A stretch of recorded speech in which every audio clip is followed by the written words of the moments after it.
1. Essential food. Nothing can survive without food. Everything we consume acts either to heal us or to poison us. We tend to think of nourishment only as what we take in through our mouths, but what we consume with our eyes, our ears, our noses, our tongues, and our bodies is also food. The conversations going on around us and those we participate in are also food. Are we consuming and creating the kind of food that is healthy for us and helps us grow? When we say something that nourishes us and uplifts the people around us, we are feeding love and compassion. When we speak and act in a way that causes tension and anger, we are nourishing violence and suffering. We often ingest toxic communication from those around us and from what we watch and read. Are we ingesting things that grow our understanding and compassion? If so, that's good food. Often, we ingest communication that makes us feel bad or insecure about ourselves or judgmental and superior to others. We can think about our communication in terms of nourishment and consumption. The Internet is an item of consumption, full of nutrients that are both healing and toxic. It's so easy to ingest a lot in just a few minutes online. This doesn't mean you shouldn't use the Internet, but you should be conscious of what you are reading and watching. When you work with your computer for 3 or 4 hours, you are totally lost. It's like eating French fries. You shouldn't eat French fries all day, and you shouldn't be on the computer all day. A few French fries, a few hours, are probably all most of us need. What you read and write can help you heal, so be thoughtful about what you consume. When you write an email or a letter that is full of understanding and compassion, you are nourishing yourself during the time you write that letter. Even if it's just a short note, everything you're writing down can nourish you and the person to whom you are writing. Consuming with mindfulness. How can you tell what communication is healthy and what is toxic? The energy of mindfulness is a necessary ingredient in healthy communication. Mindfulness requires letting go of judgment, returning to an awareness of the breath and the body, and bringing your full attention to what is in you and around you. This helps you notice whether the thought you just produced is healthy or unhealthy, compassionate or unkind. Conversation is a source of nourishment. We all get lonely and want to talk with someone. But when you have a conversation with another person, what that person says may be full of toxins, like hate, anger, and frustration. When you listen to what others say, you're consuming those toxins. You're bringing toxins into your consciousness and your body. That's why mindfulness of speaking and mindfulness of listening are very important. Toxic conversation can be difficult to avoid, especially at work. If it is going on around you, be aware. You need to have enough mindful awareness not to absorb these kinds of suffering. You have to protect yourself with the energy of compassion, so that when you listen, instead of consuming toxins, you're actively producing more compassion in yourself. When you listen in this way, compassion protects you and the other person suffers less. You absorb the thoughts, speech, and actions you produce, and those contained in the communications of those around you. That is a form of consumption. So when you read something, when you listen to someone, you should be careful not to allow the toxins to ruin your health and bring suffering to you and to the other person or group of people. To illustrate this truth, the Buddha used the graphic image of a cow that has a skin disease. The cow is attacked by all kinds of insects and microorganisms coming from the soil, coming from the trees, coming from the water. Without skin, a cow can't protect herself. Mindfulness is our skin. Without mindfulness, we may take in things that are toxic to our body and mind. Even when you simply drive your car through the city, you consume. The advertisements hit your eyes, and you're forced to consume them. You hear sounds. You may even say things that are the products of too much toxic consumption. We have to protect ourselves with mindful consumption. Mindful communication is part of this. We can communicate in such a way as to solidify the peace and compassion in ourselves and bring joy to others. Relationships don't survive without the right food. Many of us suffer because of difficult communication. We feel misunderstood, especially by those we love. In a relationship, we are nourishment for each other. So we have to select the kind of food we offer the other person, the kind of food that can help our relationships thrive. Everything, including love, hate, and suffering, needs food to continue. If suffering continues, it's because we keep feeding our suffering. Every time we speak without mindful awareness, we are feeding our suffering. With mindful awareness, we can look into the nature of our suffering and find out what kind of food we have been supplying to keep it alive. When we find the source of nourishment for our suffering, we can cut off that supply, and our suffering will fade. Often, a romantic relationship begins beautifully, but then, because we don't know how to nourish our love, the relationship begins to die. Communication can bring it back to life. Every thought you produce in your head, in your heart, in China they say in your belly, feeds that relationship. When you produce a thought that carries suspicion, anger, fear, irritation, that thought is not nourishing to you or to the other person. If the relationship has become difficult, it's because we've nourished our judgment and our anger, and we haven't nourished our compassion. One day in Plum Village, the French retreat center where I live, I gave a talk about how we needed to nourish our loved ones by practicing loving communication. I spoke about our relationships as flowers that need watering with love and communication to grow. There was a woman sitting near the front who was crying the whole time. After the talk, I went to her husband and I said, "My dear friend, your flower needs some watering." Her husband had been at the talk and knew about loving speech, but sometimes we all need a friend to remind us. So, after lunch, the man took his wife for a drive in the country. They just had an hour or so, but he focused on watering the good seeds the whole drive. When they came back, she seemed completely transformed, very happy and joyful.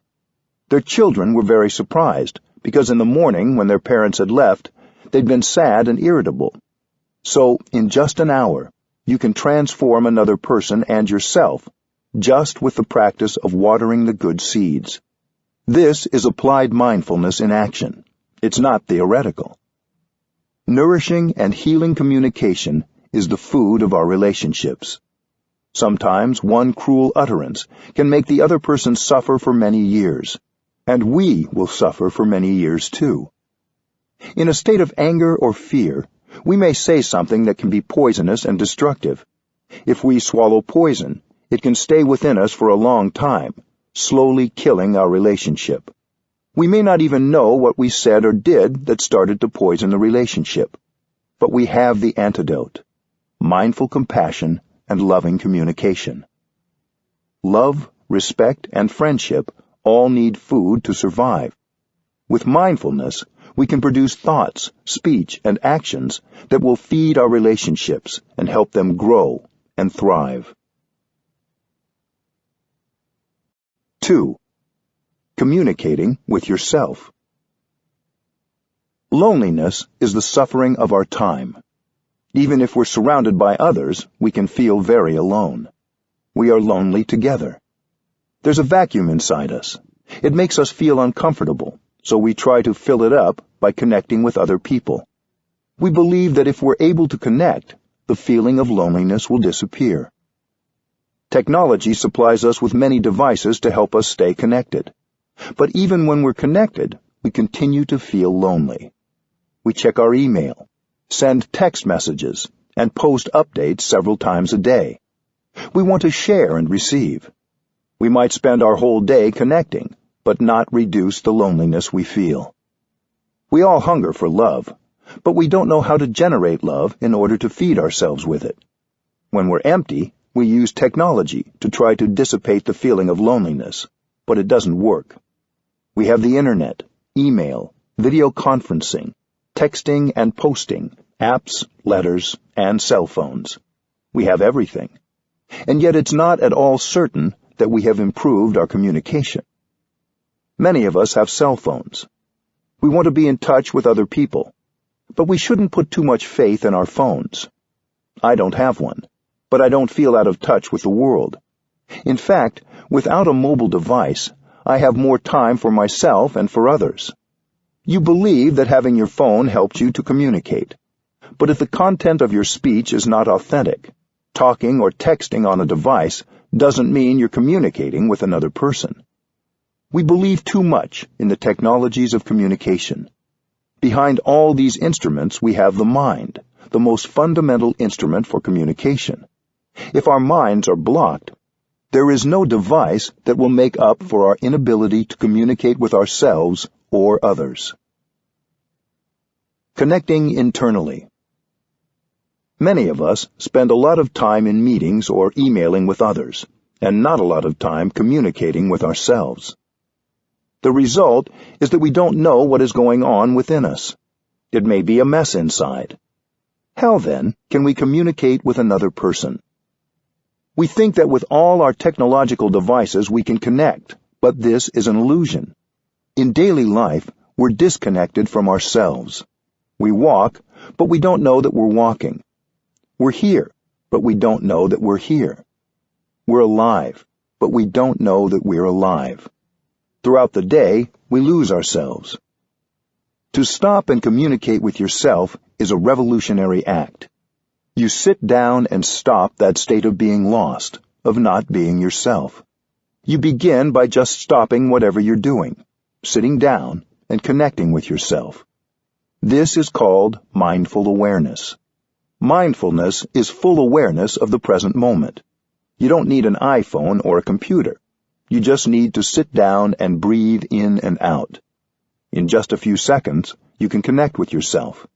You know what is going on in your body, your feelings, your emotions, and your perceptions. Digital purpose. When you don't feel you can communicate well in person, or wonder if what you say will be hard for the other person to hear, sometimes the best way to communicate is to write a letter or an email. If you can write a letter that's full of understanding and compassion, then during the time of writing that letter, you will nourish yourself. Everything you write will be nourishing for the person you are writing to, and first of all, for you. The other person hasn't received the email or letter yet, but while typing the letter, you are nourishing yourself, because what you're saying in the letter is full of compassion and understanding. Especially at the beginning of your practice, it may be easier for you to practice mindful communication in writing. Writing this way is good for our health. We can send an email, we can text, and we can talk on the phone and use mindful communication. If our message is full of understanding and compassion, we'll be able to remove fear and anger from the other person. So next time you hold the phone, look at it and remember that its purpose is to help you communicate with compassion. Usually we are in a hurry to send our emails and texts. As soon as we finish writing them, we press send and they are gone. But there's no need to rush. We always have time for at least one in-breath and out-breath before we pick up the phone, or before we press send on a text or email. If we do this, there is a much greater chance that we will be putting more compassionate communication out into the world. Coming home. When we begin to practice mindful awareness, we start the path home to ourselves. Home is the place where loneliness disappears. When we're home, we feel warm, comfortable, safe, fulfilled. We've gone away from our homes for a long time, and our homes have become neglected. But the path back home is not long. Home is inside us. Going home requires only sitting down and being with yourself, accepting the situation as it is. Yes, it might be a mess in there, but we accept it because we know we have left home for a long time. So now we're home. With our in-breath and our out-breath, our mindful breathing, we begin to tidy up our homes. Communicating with the breath. The path home begins with your breath. If you know how to breathe, you can learn how to walk, how to sit, how to eat your meal, and how to work in mindfulness so that you can begin to know yourself. When you breathe in, you come back to yourself. When you breathe out, you release any tension. Once you can communicate with yourself, you'll be able to communicate outwardly with more clarity. The way in is the way out. Mindful breathing is a means of communication, just like a phone. It promotes communication between the mind and the body. It helps us know what we're feeling. We're breathing all the time, but we rarely pay attention to our breath, unless our breathing is uncomfortable or restricted. With mindful breathing, when we breathe in, we know we're breathing in. When we breathe out, we know we're breathing out. When we breathe in, we bring our attention to our in-breath. To remind ourselves to pay attention to our breath, we can say silently, breathing in, I know I'm breathing in. Breathing out, I know I'm breathing out. The air is entering my body. The air is leaving my body. Follow your in-breath and out-breath all the way through. Suppose your in-breath lasts 4 seconds. During the time of breathing in, allow your attention to rest entirely on your in-breath without interruption. During the time of breathing out, focus entirely on your out-breath. You are with your in-breath and your out-breath. You are not with anything else. You are your in-breath and your out-breath. Breathing in and breathing out is a practice of freedom. When we focus our attention on our breath, we release everything else, including worries or fears about the future, and regrets or sorrows about the past. Focusing on the breath, we notice what we're feeling in the present moment.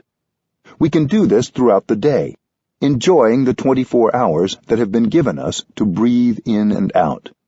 We can be there for ourselves. It takes only a few seconds to breathe in and set yourself free. We know when others are breathing in and out mindfully. We can see it when we look at them. They look free. If we're overloaded with fear, anger, regret, or anxiety, we're not free, no matter what position we hold in society or how much money we have. Real freedom only comes when we're able to release our suffering and come home. Freedom is the most precious thing there is. It is the foundation of happiness, and it is available to us with each conscious breath. Non-thinking and non-talking. Happiness is possible when you're in communication with yourself. To do this, you have to leave your telephone behind. When you attend a meeting or an event, you turn off your telephone. Why? Because you want to communicate and absorb others' communication.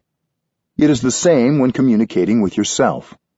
This kind of communication is not possible with the phone. We're used to thinking a lot and talking a lot. But to communicate with ourselves, we need to practice non-thinking and non-talking. Non-thinking is a very important practice.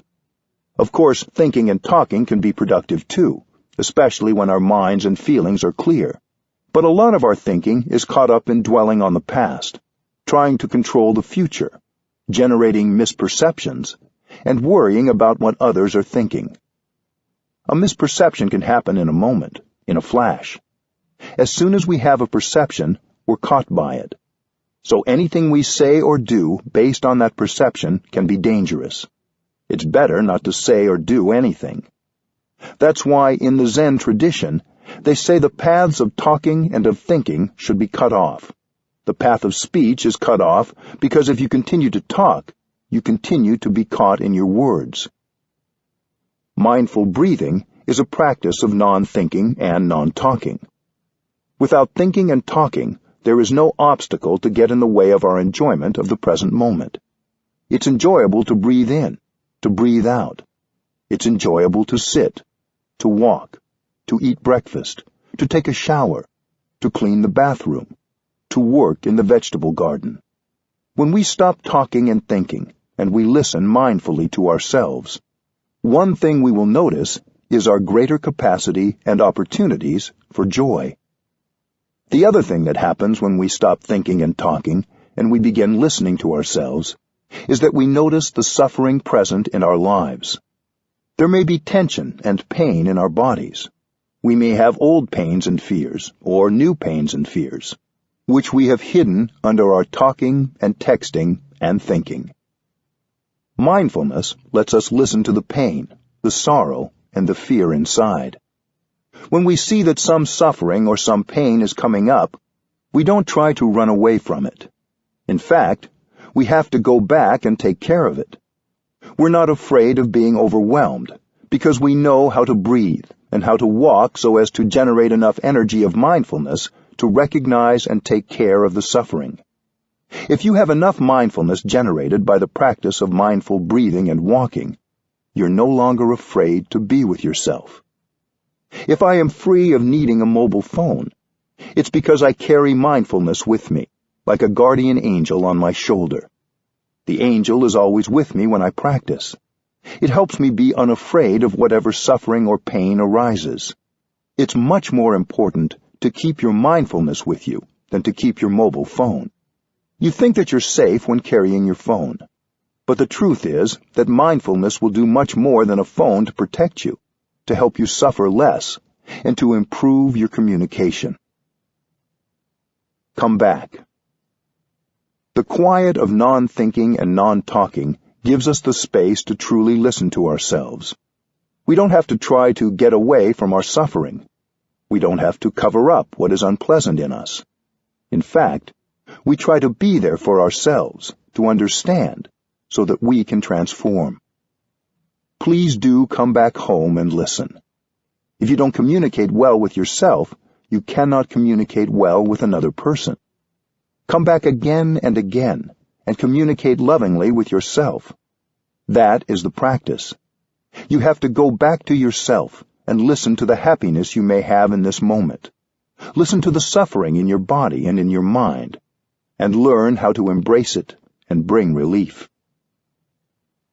Communicating with the body. As long as we have mindfulness with us, we can breathe mindfully throughout the day as we go about our daily activities. But our mindfulness will be stronger and will get more healing and communicate more successfully if we take the time to pause and sit quietly for a few moments. When a newly freed Nelson Mandela came to France for a visit, a journalist asked him what he would most like to do. He said, "Sit down and do nothing." Since his release from prison and his official entry into politics, he hadn't had any time to just enjoy sitting. We should make time to sit, even if it's for only a few minutes a day, because sitting is a pleasure. Whenever we're restless and don't know what to do, that is a good time to sit down. It's good to sit when we're peaceful, too, as a way of nurturing a habit and practice of sitting. When we stop and sit, we can begin right away to follow our in-breath and out-breath. Immediately, we can enjoy breathing in and breathing out, and everything gets a little bit better because the present moment becomes available to us. Breathe in a way that gives you pleasure. When you sit and breathe mindfully, your mind and body finally get to communicate and come together. This is a kind of miracle, because usually the mind is in one place and the body in another. The mind is caught in the details of your projects to be done today, your sorrow about the past, or your anxiety about the future. Your mind isn't anywhere near your body. When you breathe in mindfully, there is a happy reunion between body and mind. This doesn't take any fancy technique. Just by sitting and breathing mindfully, you're bringing your mind home to your body. Your body is an essential part of your home. When you spend many hours with your computer, you may forget entirely that you have a body until it's too achy, stiff, or tense for you to ignore. You need to take breaks and return to your body before it gets to that point. To bring more awareness to the connection between body and mind, you can say to yourself, breathing in, I'm aware of my body. Breathing out, I release all the tension in my body. Take yourself for a walk. Mindful walking is a wonderful way to bring together body and mind. It also allows you the additional opportunity to communicate with something outside yourself that is nourishing and healing, the earth. When you take a step with full awareness that you are taking a step on the ground and the earth, there is no distinction between body and mind. Your body is your breathing. Your body is your feet. Your body is your lungs. And when you are connected with body, feet, breath, and lungs, you are home. Every step brings you home to the here and the now, so you can connect with yourself, your body, and your feelings. That is a real connection. You don't need a device that tells you how many friends you have, or how many steps you've walked, or how many calories you've burned. When you walk mindfully, integrate your breath with each step, and focus on your foot connecting with the ground. You're aware that you're making a step, and you stop thinking altogether. When you think, you get lost in your thinking. You don't know what's going on in your body, in your feelings, or in the world. If you think while you walk, you're not really walking. Instead, focus your attention on your breath and your step. Be aware of your foot, its movement, and the ground you're touching. While you focus your attention on making the step, you are free, because in that time, your mind is only with the step you are making. Your mind is no longer carried off into the future or the past. You take one step, and you are free. While you walk, you can say to yourself, I have arrived. I am home. These words are not a mere declaration or an affirmation practice. They are a realization. You don't need to run anywhere. Many of us have run all our lives. Now we get to live life properly. Home is the here and the now, where all the wonders of life are already available, where the wonder that is your body is available. You can't arrive fully in the here and the now unless you invest your whole body and mind into the present moment. If you haven't arrived 100%, stop where you are and don't take another step. Stay there and breathe until you're sure you have arrived 100%. Then you can smile a smile of victory. It's probably best to do that only when you are enjoying mindful walking alone. If you are around other people, you may create a traffic jam. You don't need an app or an outsider to tell you whether you have arrived. You will know you have arrived because you will recognize that you're comfortable being. When you walk from the parking lot to your office, go home in each step. Recover yourself and connect with yourself during every step. No matter where you're going, you can walk as a free person on this planet Earth and enjoy every step. Walking on the earth heals our alienation. Many of us live in a way that alienates us from the earth and from our own bodies. Most of us live very isolated from each other. We humans can get extremely lonely. We're separated not just from the earth and from each other, but from our own selves. We spend many hours every day forgetting we have bodies.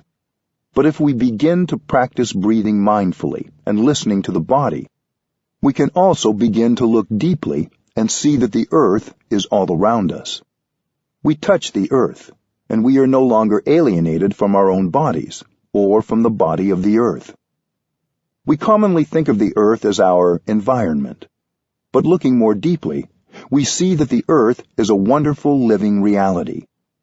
Often, when we feel alone, we forget that we can connect directly with the earth. When we bring mindfulness to our steps, these steps can bring us back in touch with our own bodies and with the body of the earth. These steps can rescue us from our alienation. Connecting to our suffering. When we begin to breathe mindfully and listen to our bodies, we become aware of feelings of suffering that we've been ignoring. We hold these feelings in our bodies as well as our minds. Our suffering has been trying to communicate with us, to let us know it is there, but we have spent a lot of time and energy ignoring it. When we begin breathing mindfully, feelings of loneliness, sadness, fear, and anxiety may come up. When that happens, we don't need to do anything right away. We can just continue to follow our in-breath and our out-breath. We don't tell our fear to go away. We recognize it. We don't tell our anger to go away. We acknowledge it. These feelings are like a small child tugging at our sleeves. Pick them up and hold them tenderly. Acknowledging our feelings without judging them or pushing them away, embracing them with mindfulness, is an act of homecoming. The suffering of our ancestors. We know that the suffering inside us contains the suffering of our fathers, our mothers, and our ancestors. Our ancestors may not have had a chance to get in touch with the practice of mindfulness, which could help them transform their suffering. That is why they have transmitted their unresolved suffering to us. If we are able to understand that suffering and thereby transform it, we are healing our parents and our ancestors as well as ourselves. Our suffering reflects the suffering of the world. Discrimination, exploitation, poverty, and fear cause a lot of suffering in those around us. Our suffering also reflects the suffering of others. We may be motivated by the desire to do something to help relieve the suffering in the world. How can we do that without understanding the nature of suffering? If we understand our own suffering, it will become much easier for us to understand the suffering of others and of the world. We may have the intention to do something or be someone that can help the world suffer less, but unless we can listen to and acknowledge our own suffering, we will not really be able to help. Listening deeply. The amount of suffering inside us and around us can be overwhelming. Usually we don't like to be in touch with it because we believe it's unpleasant. The marketplace provides us with everything imaginable to help us run away from ourselves. We consume all these products in order to ignore and cover up the suffering in us. Even if we're not hungry, we eat. When we watch television, even if the program isn't very good, we don't have the courage to turn it off, because we know that when we turn it off, we may have to go back to ourselves and get in touch with the suffering inside. We consume not because we need to consume, but because we're afraid of encountering the suffering inside us. But there is a way of getting in touch with the suffering without being overwhelmed by it. We try to avoid suffering, but suffering is useful. We need suffering. Going back to listen and understand our suffering brings about the birth of compassion and love. If we take the time to listen deeply to our own suffering, we will be able to understand it. Any suffering that has not been released and reconciled will continue. Until it has been understood and transformed, we carry with us not just our own suffering, but also that of our parents and our ancestors. Getting in touch with the suffering that has been passed down to us helps us understand our own suffering. Understanding suffering gives rise to compassion. Love is born, and right away we suffer less. If we understand the nature and the roots of our suffering, the path leading to the cessation of the suffering will appear in front of us. Knowing there is a way out, a path, brings us relief, and we no longer need to be afraid. Suffering brings happiness. Understanding suffering always brings compassion. If we don't understand suffering, we don't understand happiness. If we know how to take good care of suffering, we will know how to take good care of happiness. We need suffering to grow happiness.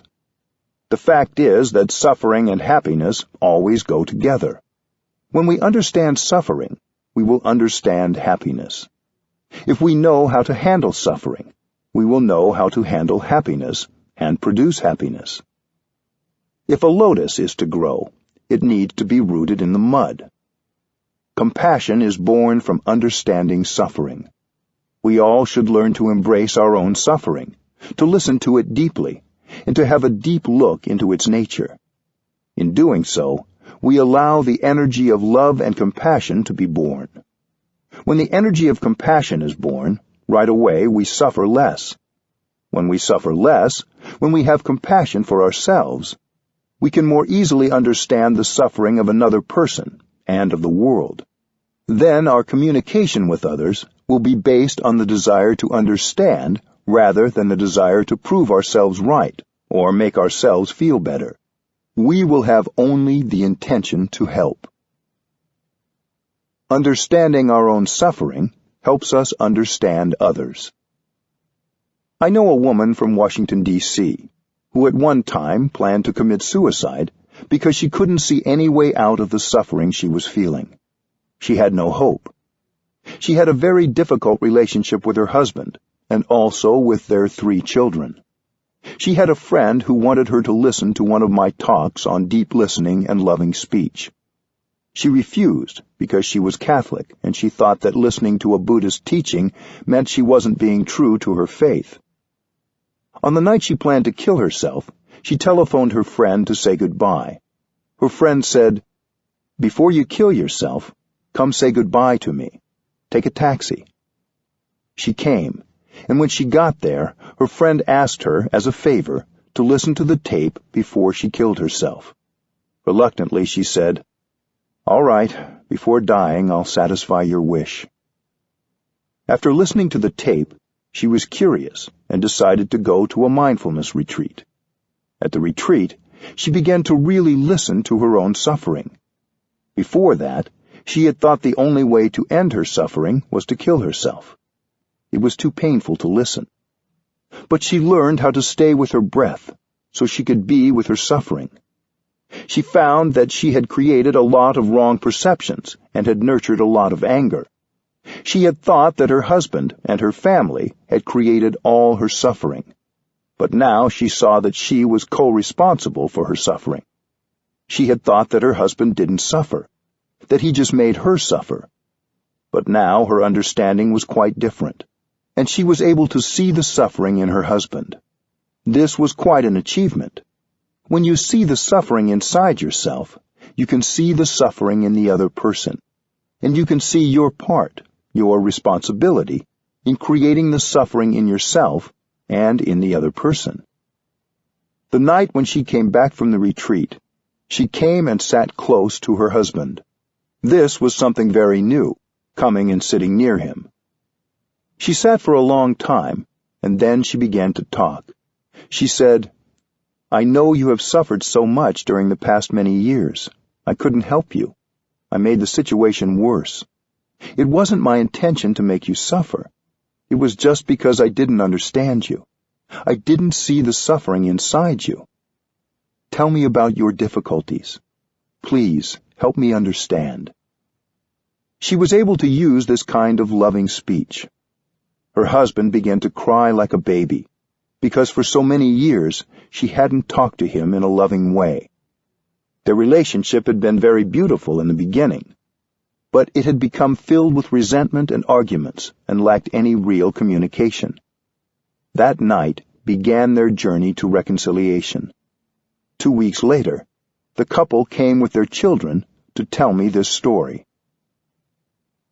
Loving yourself is the basis for compassion. We tend to think we already know and understand our loved ones very well, but that may not be so.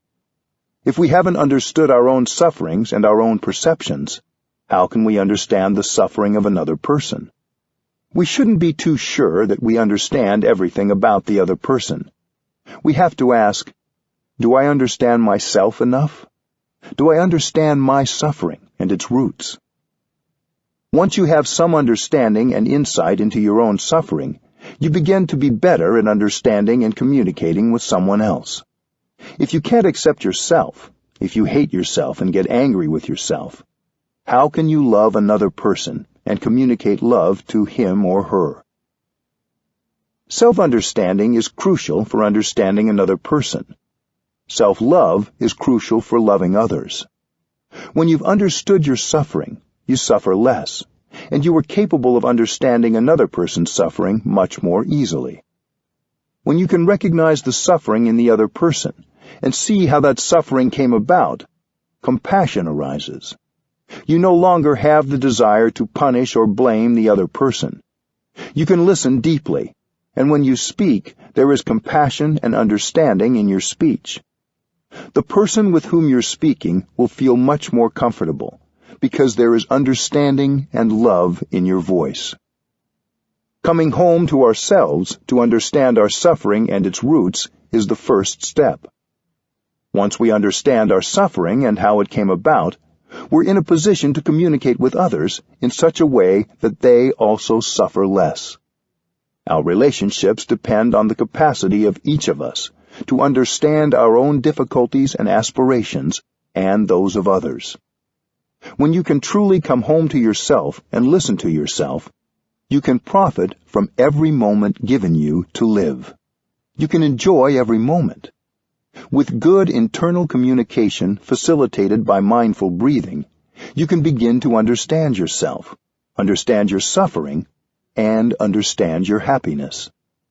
Knowing how to handle suffering, you know at the same time how to produce happiness. And if you're truly happy, we all profit from your happiness.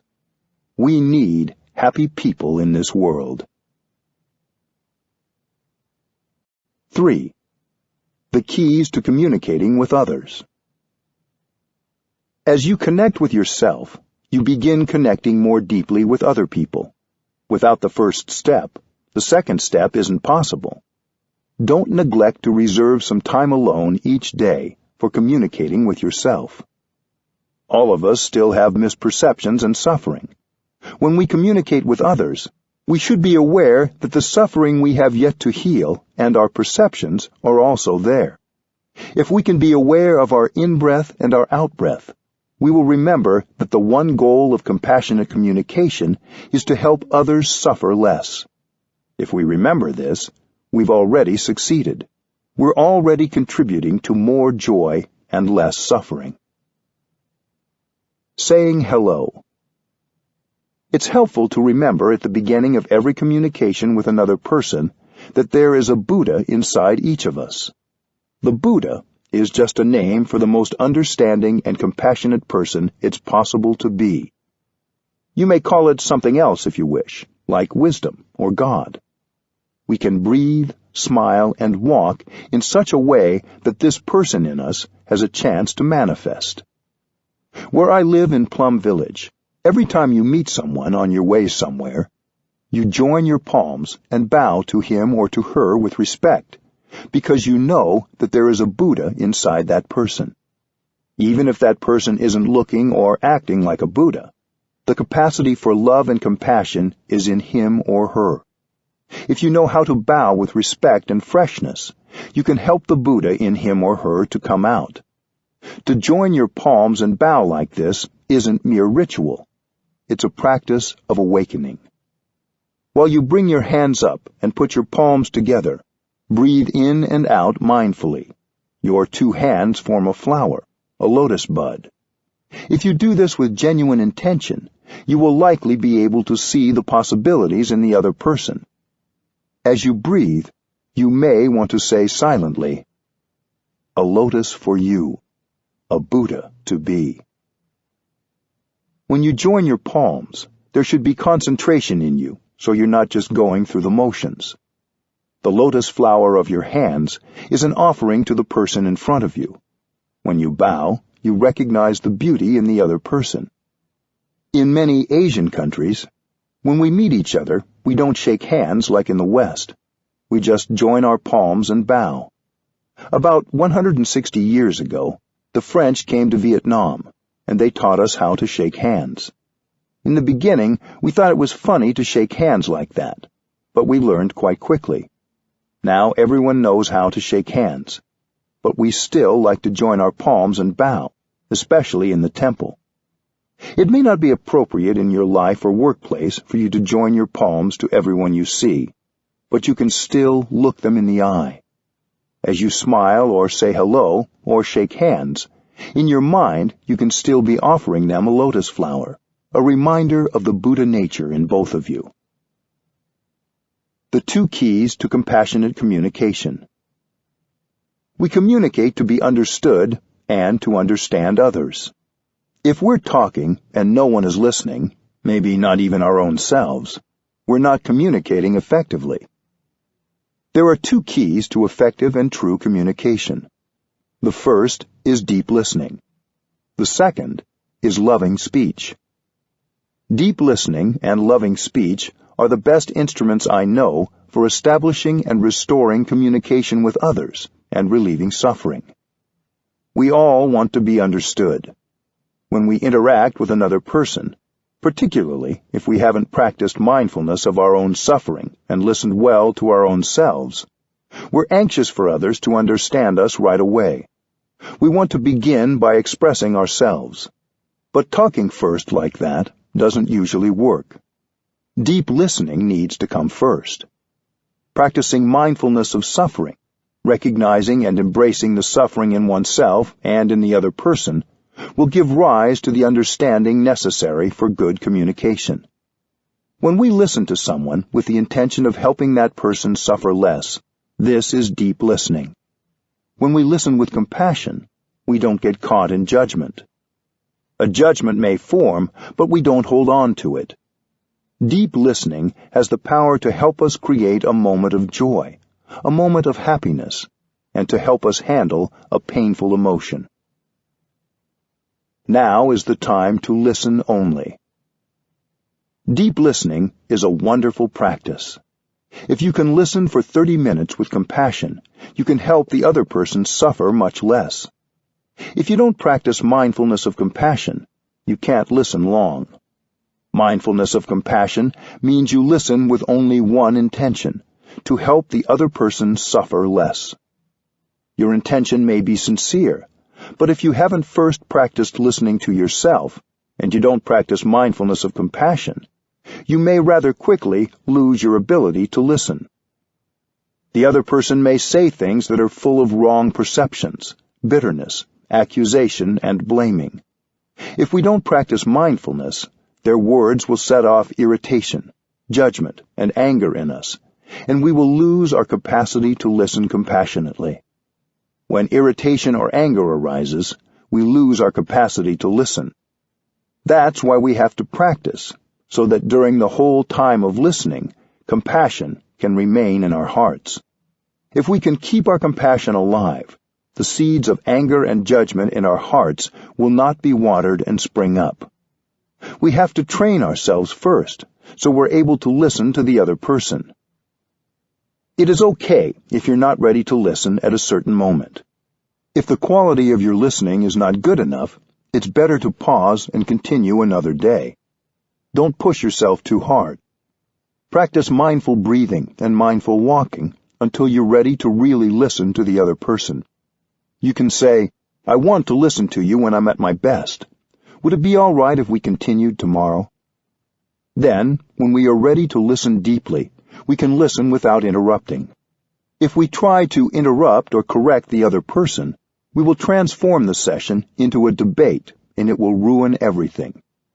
After we have deeply listened and allowed the other person to express everything in his heart, we'll have a chance later on to give him a little of the information he needs to correct his perception. But not now. Now we just listen, even if the person says things that are wrong. It's the practice of mindfulness of compassion that keeps us listening deeply. You have to take the time to look and see the suffering in the other person. You must be prepared. Deep listening has only one purpose: to help others suffer less. Even if the person says wrong things, expresses bitterness, or blames, continue to listen compassionately for as long as you can. You may want to say this to yourself as a reminder. I am listening to this person with only one purpose: to give this person a chance to suffer less.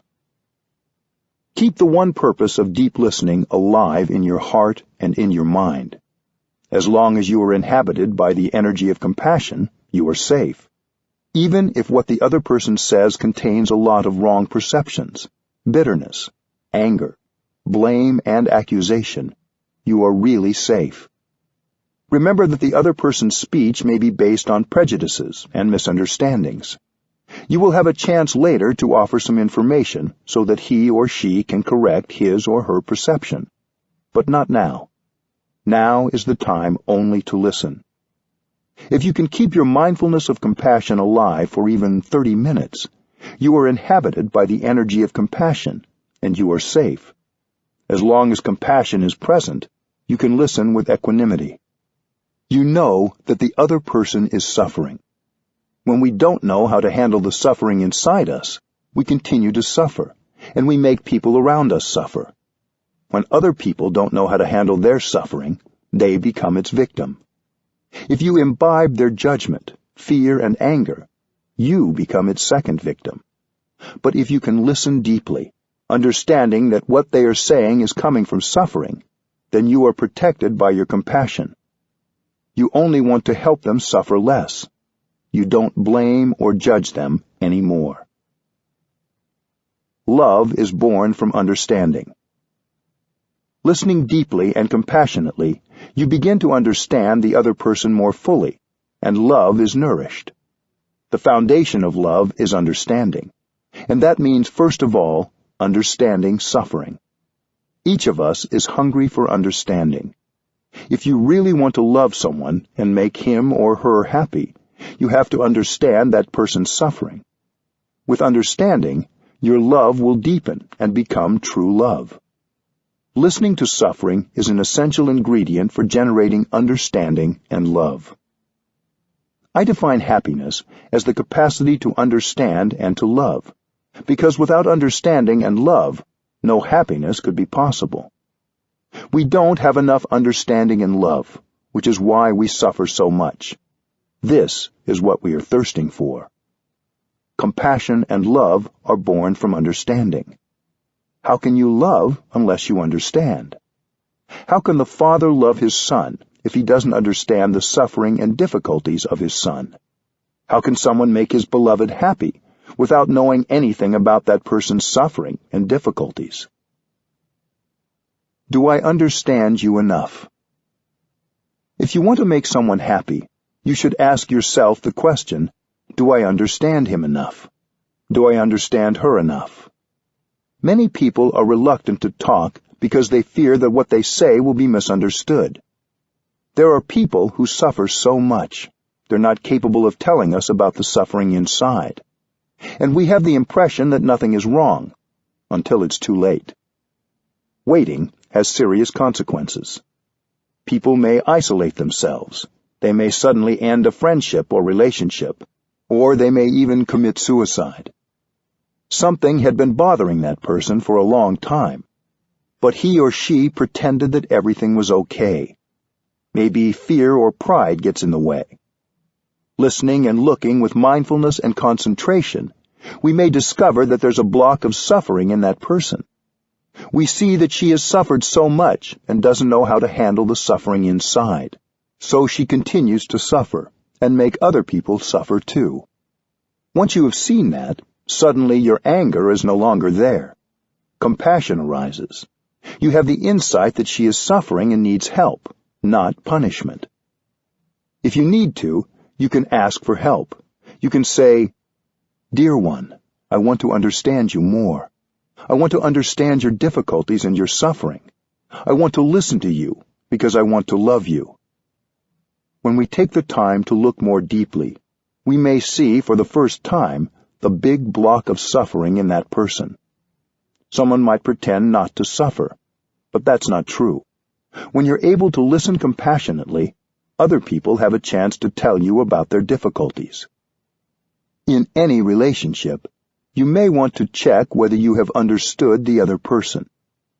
If it is a relationship that is harmonious, in which communication is good, then happiness is there.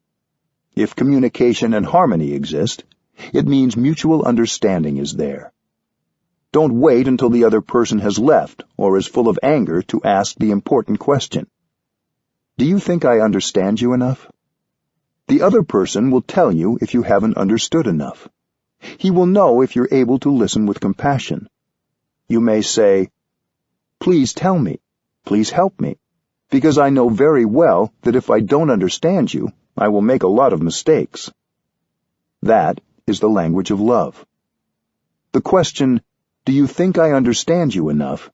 is not just for romantic relationships, but for friends, family members, and anyone you care about. It can even help in a work setting. If you live with a family member, a romantic partner, or a friend, You may think that because you see this person every day, you know a lot about him or her. But that's not correct. You know only a little about that person.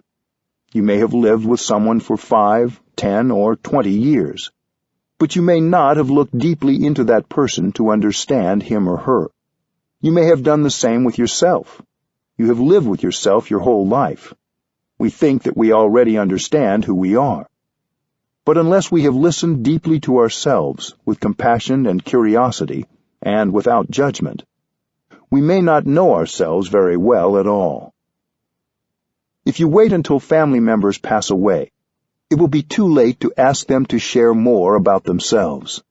It's nice when a child of any age sits with a parent and asks about their experiences, sufferings, and sources of happiness. Just sit and listen. With mindful breathing and listening to ourselves, our capacity for listening and looking expands deeply, and we may find the opportunity for much greater communication and connection with our parents and our loved ones. When you see that the other person has suffering inside, compassion is born in your heart. You may want to do something to help that person suffer less. Your compassionate listening and loving speech will already do a lot to change the situation. Then you can sit with the person and together get insight into what other concrete actions, if any, are necessary to help the situation. Compassionate listening isn't the only thing we can do when someone is suffering, but it's almost always the first step. Loving speech. When you have to tell people bad news, telling the truth can be difficult. If you don't speak mindfully, the other person can get very angry or anxious after hearing your truth. We can train ourselves to speak the truth in such a way that, in the end, the other person can accept it. When you speak, you try to tell others the truth about your suffering and their suffering. This is loving speech. You speak in a way that helps others recognize the suffering inside themselves and in you. We have to be skillful. The one who speaks has to be very mindful, using words in a way that can help the listener not be caught in wrong perceptions. And the listener has to be careful not to be caught in the words being said or the ideas being offered. There needs to be mindfulness and skillfulness on the part of both the speaker and the listener. Because you have first practiced compassionate listening, you know that what you say can carry with it insight and understanding. With more understanding, you can really help the other person suffer less, and your communication is more effective. You speak gently because you are willing to help. The way we communicate already makes the other person feel much better. The words we say are nourishment. We can use words that will nourish ourselves and nourish another person. What you say, what you write, should convey only compassion and understanding. Your words can inspire confidence and openness in another person. Generosity can be practiced wonderfully with loving speech. You don't have to spend any money to practice generosity. In Buddhism, another way of saying loving speech is right speech. In our daily life, right speech is what nourishes us and nourishes those around us. Wrong speech.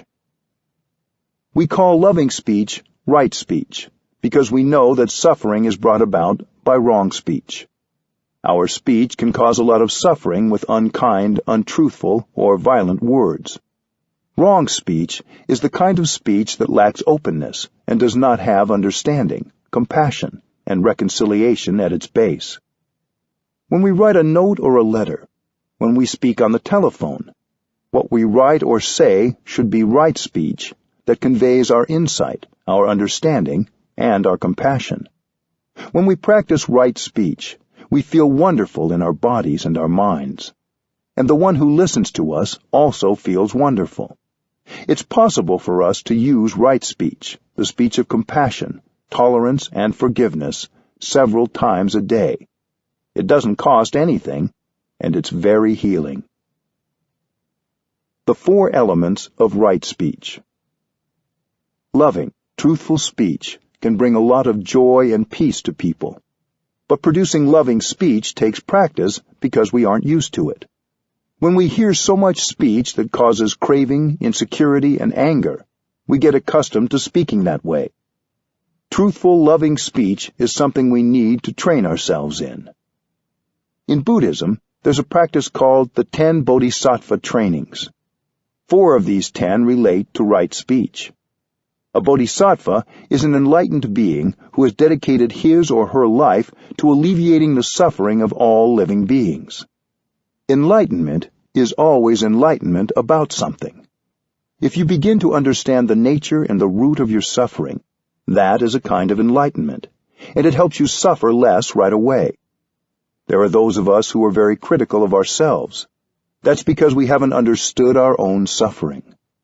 When we become a bodhisattva for ourselves, we don't blame ourselves or others anymore. A bodhisattva is someone who can speak with gentle, loving speech, and who can listen with compassion.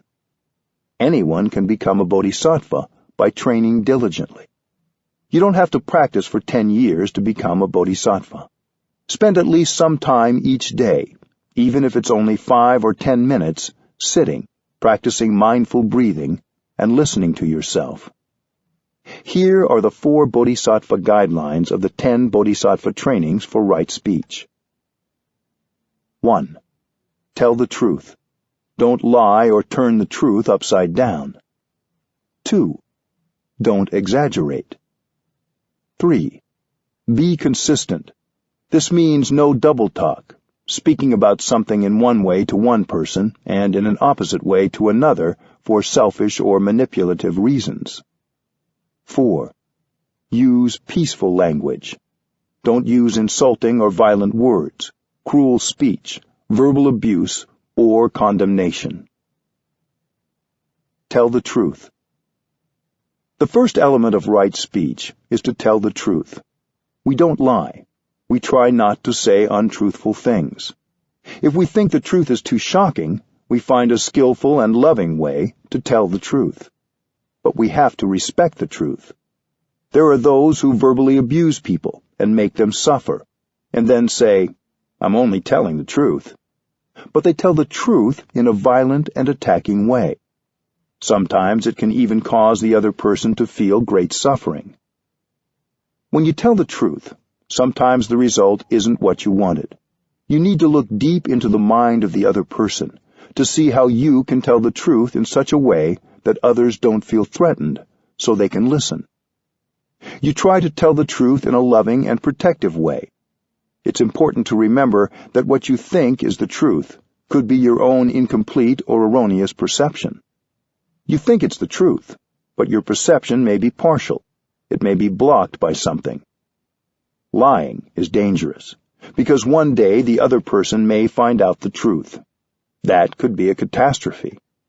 So if we don't want to lie, and we don't want to trigger a hurt, we have to be mindful of our words and find a skillful means to tell the truth.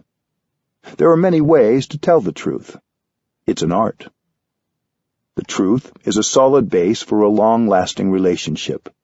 If you don't build your relationship on the truth, sooner or later it will crumble.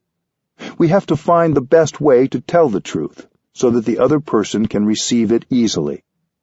Sometimes, even the most skillful words can cause pain. That is okay. Pain can heal. If your words are spoken with compassion and understanding, the pain will heal more quickly. Suffering can be beneficial. There can be goodness in suffering, but we don't want to make the other person suffer needlessly. We can minimize the shock and the pain. We try to convey the truth in such a way that other people can hear us without suffering too much. The important thing is that they feel safe. They may not get it, or it may take time for them to get it. They may continue to have a different perception than ours. Sometimes you can begin by telling another story, the story of someone else whose situation is similar to the person you are speaking to, so that he or she can get accustomed to the idea. It's easier to listen to the story of another person. You can say, "What do you think? Would it be good for the other person to hear the truth or not?" Usually people say, "Yes, it's good to hear the truth." Sometimes the person you are speaking to will come to the conclusion independently and learn from the case of the other person.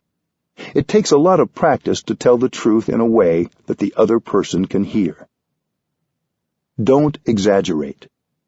The second part of right speech is to refrain from inventing and exaggerating. You want to speak about some little thing, but you exaggerate and make it very big.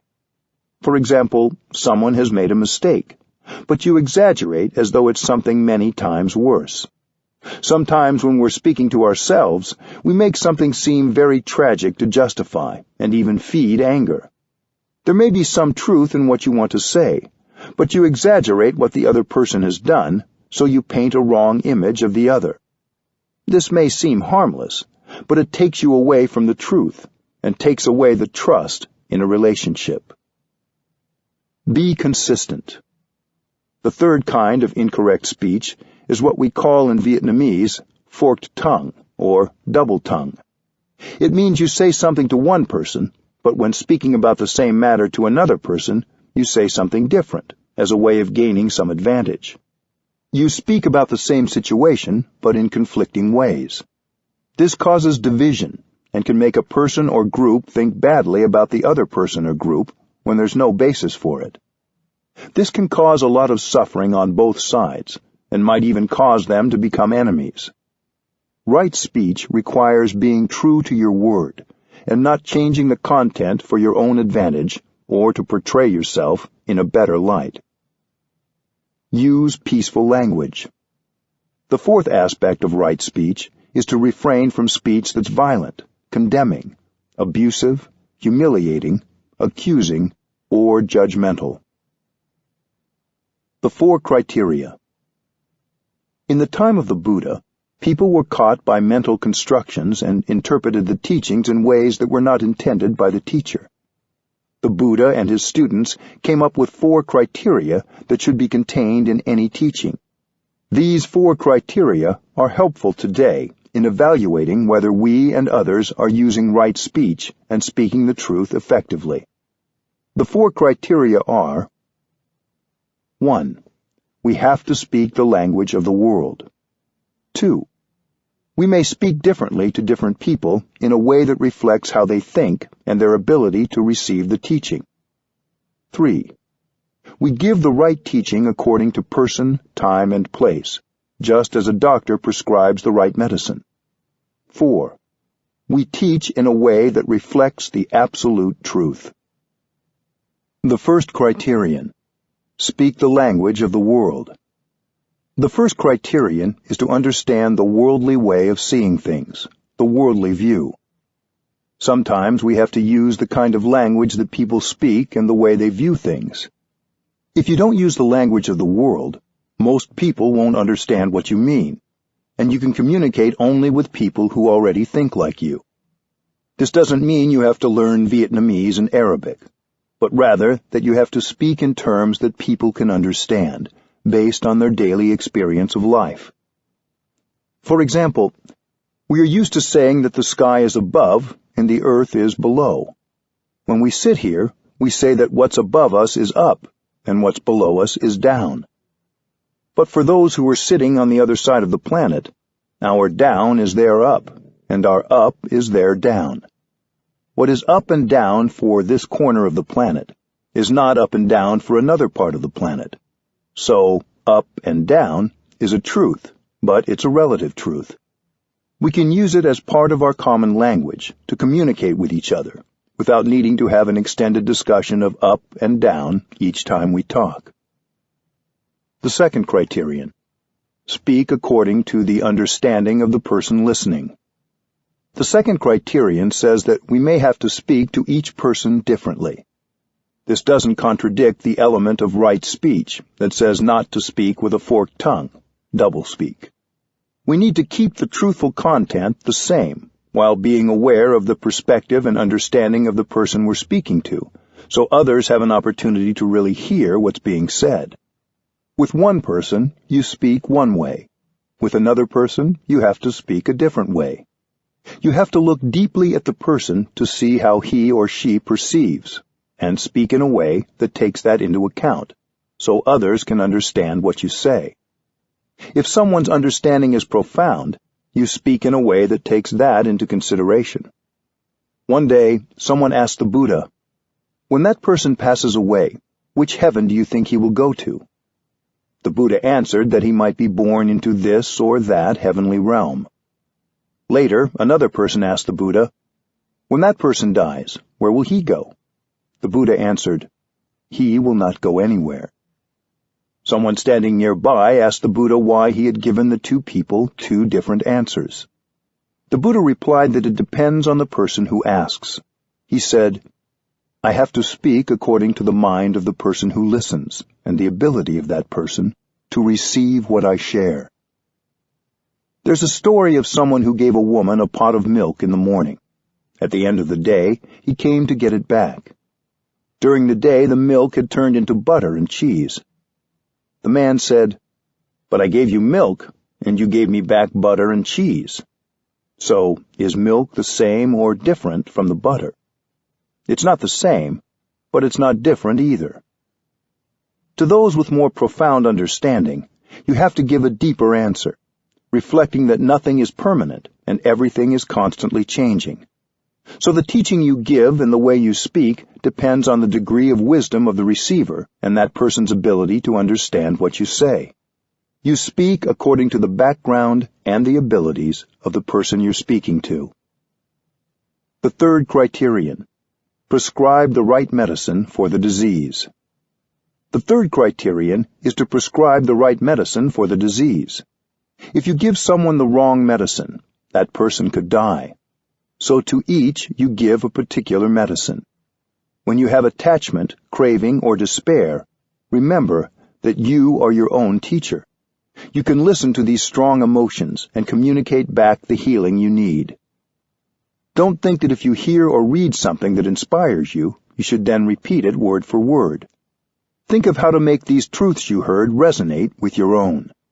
Similarly, you also have to know the mind and the background of the person you're speaking to. If you were to give another person exactly the teaching you heard, it might not be the appropriate teaching for that person. You have to adapt what you say to the other's background. But what you say must also reflect the true teaching, so you use worldly language, but not just any worldly language. Your language has to be appropriate to the situation, while not straying from the truth. Think about how we talk to children about death or violence in the world. Do we tell them the truth in a different way than we would an adult? One time, when I was visiting a museum, I entered a room containing a mummified human body. A little girl was there looking at the dead person. After we both had stood there looking together for a while, with fear in her eyes, she asked me something like, "Am I going to be lying dead on a table one day?" I breathed in and out, and gave her the only answer that was appropriate for that situation. No. I hope that someday a wise parent or friend will be able to talk with her about the impermanence of all things, including our bodies, and the deep teaching of the Buddha that nothing ever ceases to exist altogether. Nothing goes from being existent to being non-existent. But this was not the time or place for her to be told all that. So I gave her the best answer available under the circumstances, which was no. Even with adults, we can vary what we say depending on how fragile we think they might be about a certain subject. We want to share information in a way that people can integrate and use later, even if not right away. This isn't lying. It's telling the truth in a skillful way. There was a man belonging to the Jain tradition who asked the Buddha whether human beings have a self. The Buddha could have answered that there is no self, but he kept silent. Then the Jain man asked, "Then do we have no self?" The Buddha still kept silent.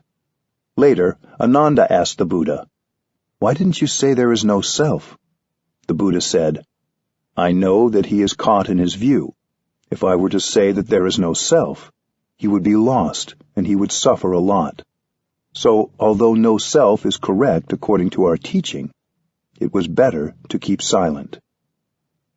The fourth criterion: reflect the absolute truth.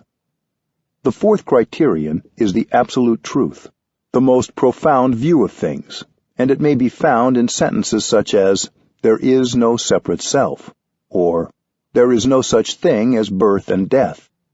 The absolute truth is correct.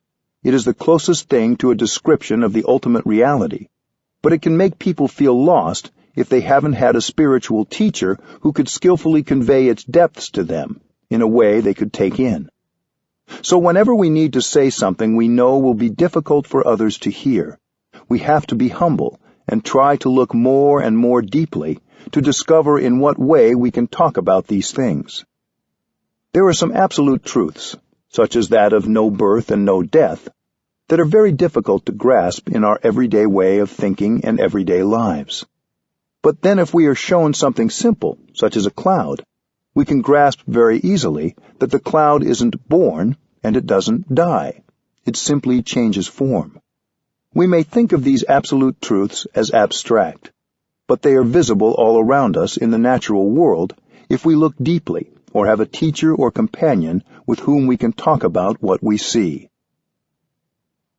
If you use these four criteria, you will not be confused when you are reading or listening to something. They can also help you listen well to others and express yourself effectively in everyday life, whether in friendly conversation, when speaking to or listening in a group, or when reading a text, whether secular or religious. You will have a deep understanding of what is the truth in any given situation and how best to respond. This training isn't just about how we speak, but also goes along with how we listen. So the focus is what happens not only with the mind and tongue, but also with the ear. When we listen more deeply and see more clearly, compassion arises, and we use mindful speech that reflects our sincere and caring intentions. Instead of speaking cruelly, we begin to listen with compassion. When we have the ability to listen with compassion to the suffering of the other person, we will benefit as well. Our compassion makes us happy and peaceful. When we listen with compassion, we can understand things that we wouldn't be able to understand if we were full of anger. Listening deeply is a kind of looking deeply. You look not with your eyes, but with your ears. When you look with your eyes, you can see the suffering. When you look with your ears, you can hear the vibration of that person's words. In Vietnamese, the Bodhisattva Avalokiteshvara is called Quan the Am, in Chinese, Kuan Yin. Quan means to contemplate deeply, the means world, and Am means sound. Quan the Am listens to all the sounds, all the suffering of the world. When you listen like that, compassion is born in you, and you can have peace. Please listen with great compassion.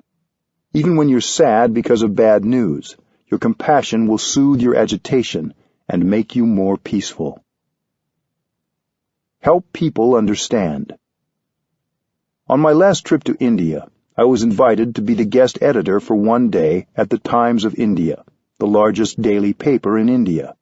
It was during the Gandhi commemoration days in October 2008. One day I was sitting with the regular editors in a meeting when news came in of a terrorist attack in Mumbai, near the Pakistan border, in which a lot of people had been killed. The editors asked me, "If you were a journalist in our time, how would you report when there is so much bad news and so little good news? How should we be as journalists?" It's a difficult question. Reporters have to report the news. But if journalists are writing only from the place of shock, fear, or outrage, they will report it in a way that waters the fear and anger of the reader, possibly creating more violence. So what can we do when we receive such news? I didn't answer right away.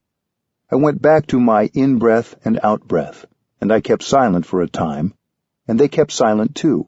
Then I said, "You have to tell the truth, but you have to report it in such a way that we don't water the seeds of fear, anger, and vengeance in people. So you have to sit as a practitioner and look deeply and ask, why would someone do violence to innocent people? When you've looked deeply, you will see that those who do violence have a wrong perception of the situation. They're so sure their perception is the truth And they may think that if they also die in the explosion, they will go directly to heaven to join God. Everybody wants to live. Nobody wants to die. But they may think that by killing others and dying themselves, they are doing the work of God. They think that those on the other side are the enemies of God. You can see that that is wrong thinking, and so you have great compassion for them. For whoever has such a view, life is very dark, and he suffers a lot. There are many wrong perceptions everywhere. So long as those wrong perceptions persist, the number of terrorists will only increase. It will be very difficult to find and control them all. If one terrorist group is violently destroyed, another will emerge. It's endless. So I told the editors, when you report on terrorist acts, use your compassion and deep understanding. Explain the story in such a way that the reader doesn't become enraged and perhaps become another terrorist. We can tell the truth, but we must help people understand. When people understand, their anger will lessen. They don't lose hope. They know what to do and what not to do, what to consume and what not to consume, in order not to continue this kind of suffering. So my message that morning was that we should reflect and discuss events in a way that will not increase the despair and the anger in people. Instead, we can help them to understand why things happen, so their insight and compassion increase. We can make a big difference with the practice of looking deeply. The solution isn't to hide the truth. Using right speech in daily life. The 4 trainings in right speech remind us every day to use words that express non-discrimination, forgiveness, understanding, support, and love. It's very liberating to be able to say or write something using compassionate speech. Speaking in this way is as healing for the speaker as it is for the person being spoken to. These 4 trainings also remind us that anything we say which contains poisons, discrimination, and hate will make us suffer and make others suffer. It's a simple equation. Wrong speech causes ill-being. Right speech brings about well-being and healing. Every day we can say something that has the capacity to heal and help people. A grown-up can do this. A child can do this. A business person, a politician, or a teacher can do this. We don't need to wait for a special moment. We can stop what we're doing right now and send an email that contains right speech.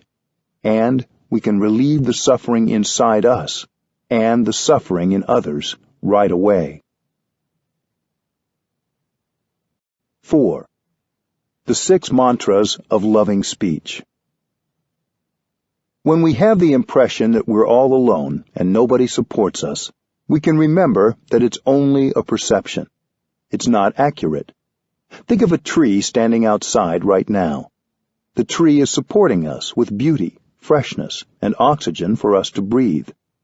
That kind of support is also a kind of love. The fresh air outside, the plants that feed us, and the water that flows over our hands from the tap all support us. There are many ways that people can support us and love us without actually saying, "I love you." You may know people who have never said, "I love you," but you know they love you.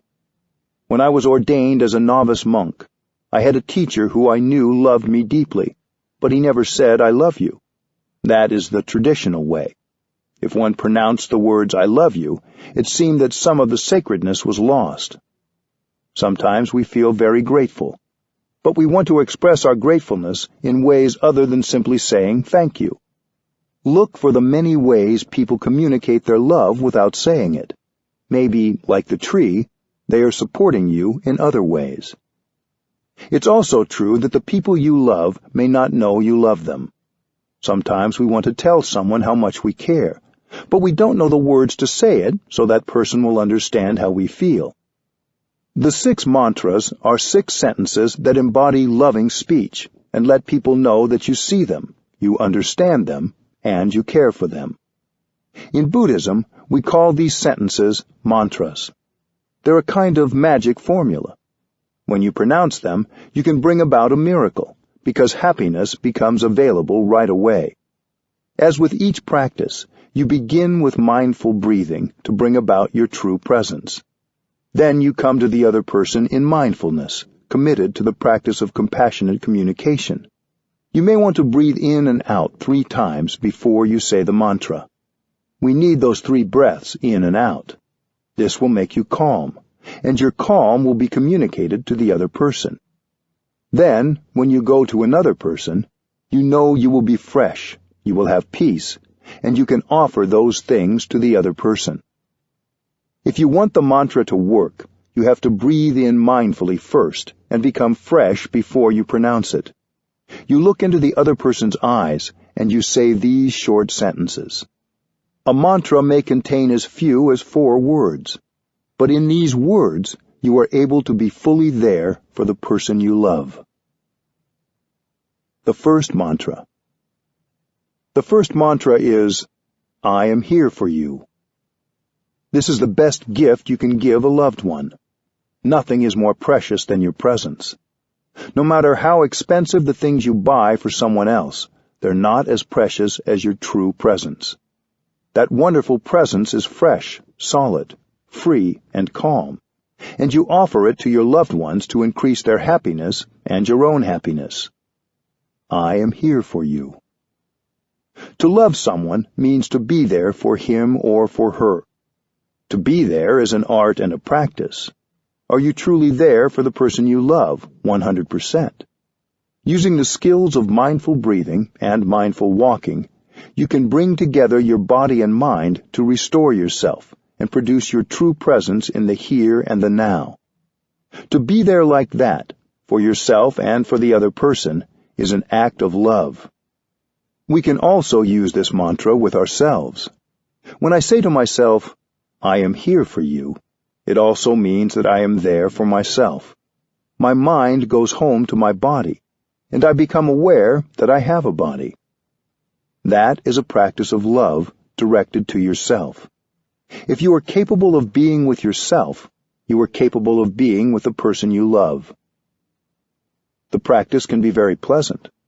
Breathing in and bringing your mind home to your body can be a very pleasant thing to do.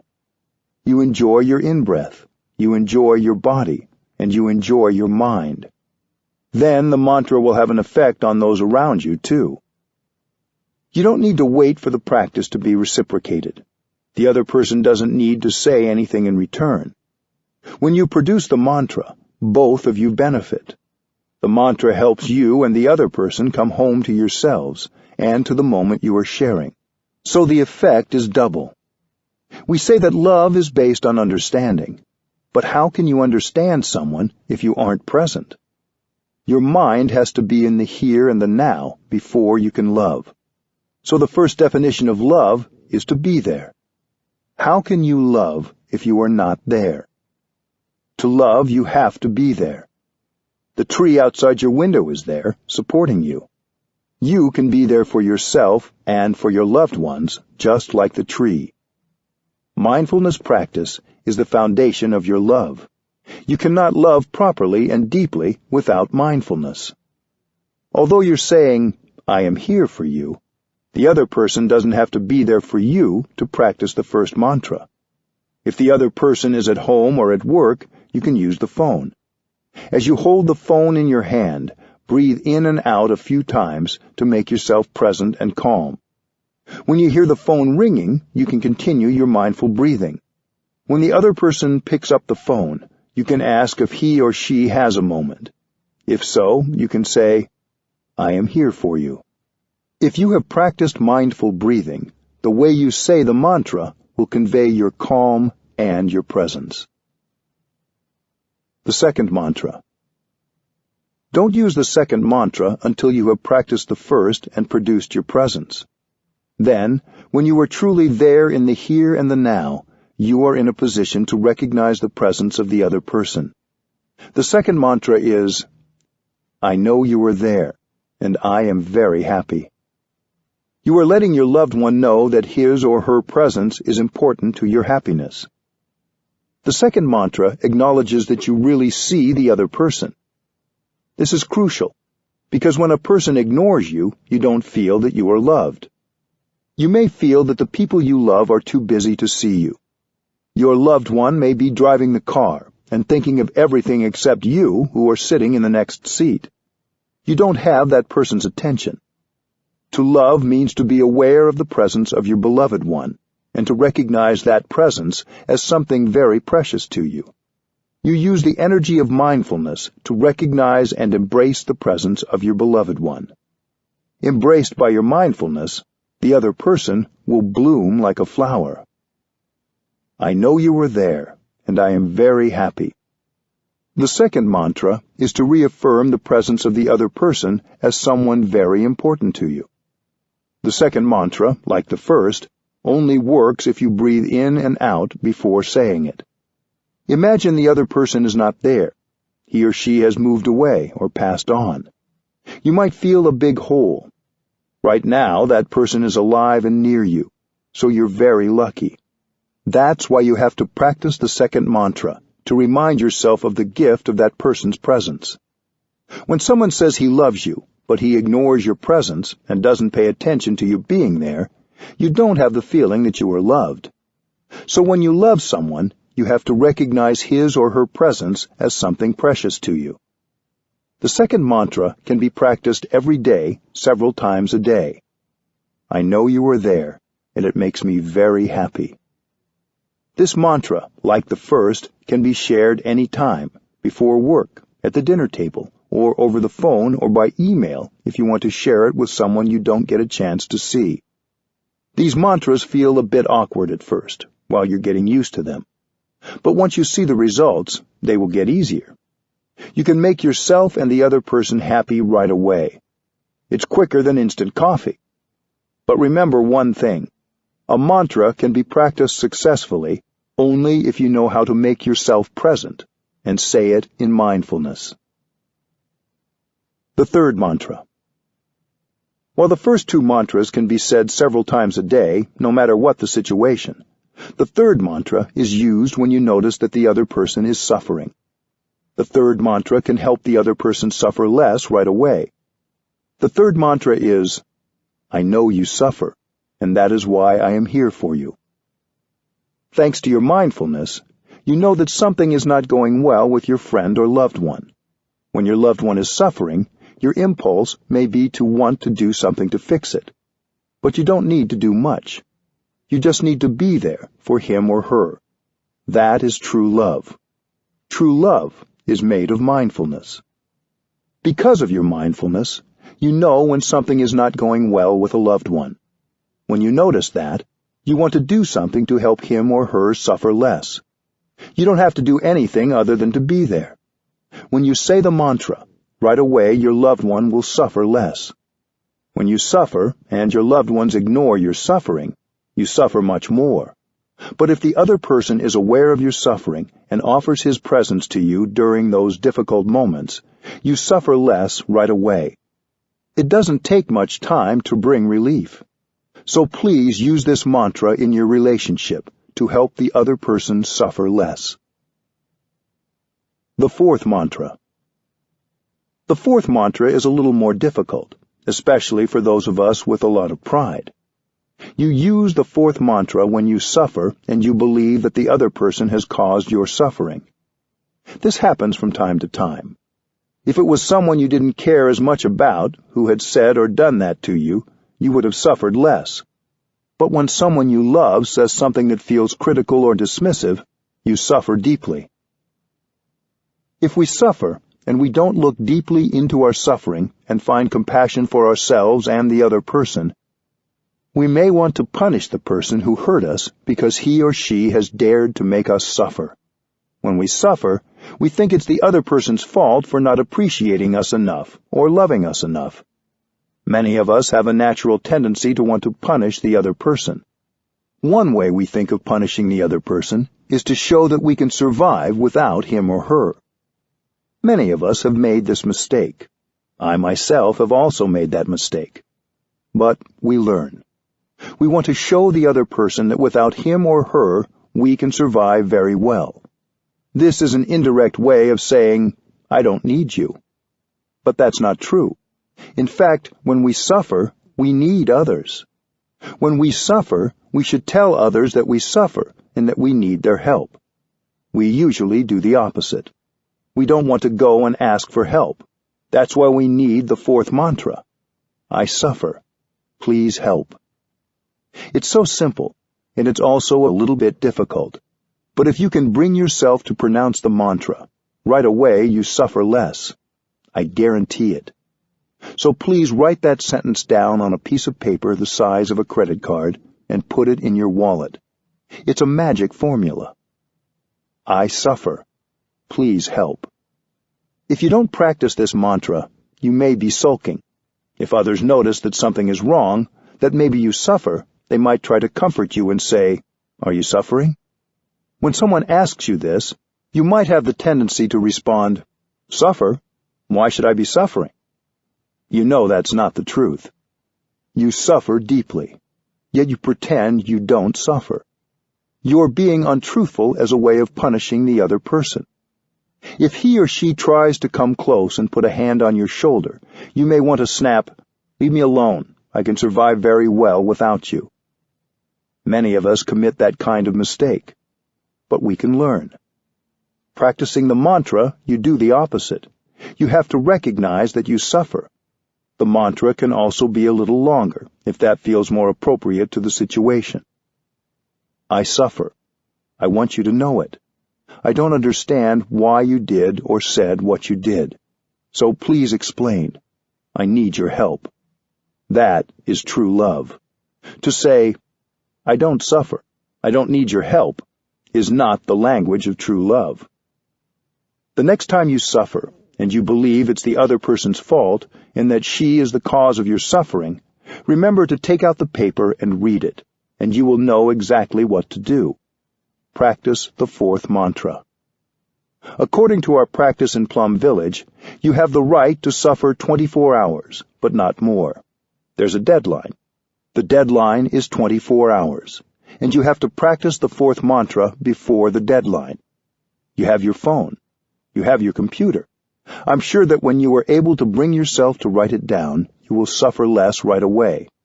If you aren't calm enough within 24 hours to practice the fourth mantra, you can write it down on a piece of paper and leave it on the other person's desk or somewhere it is sure to be seen.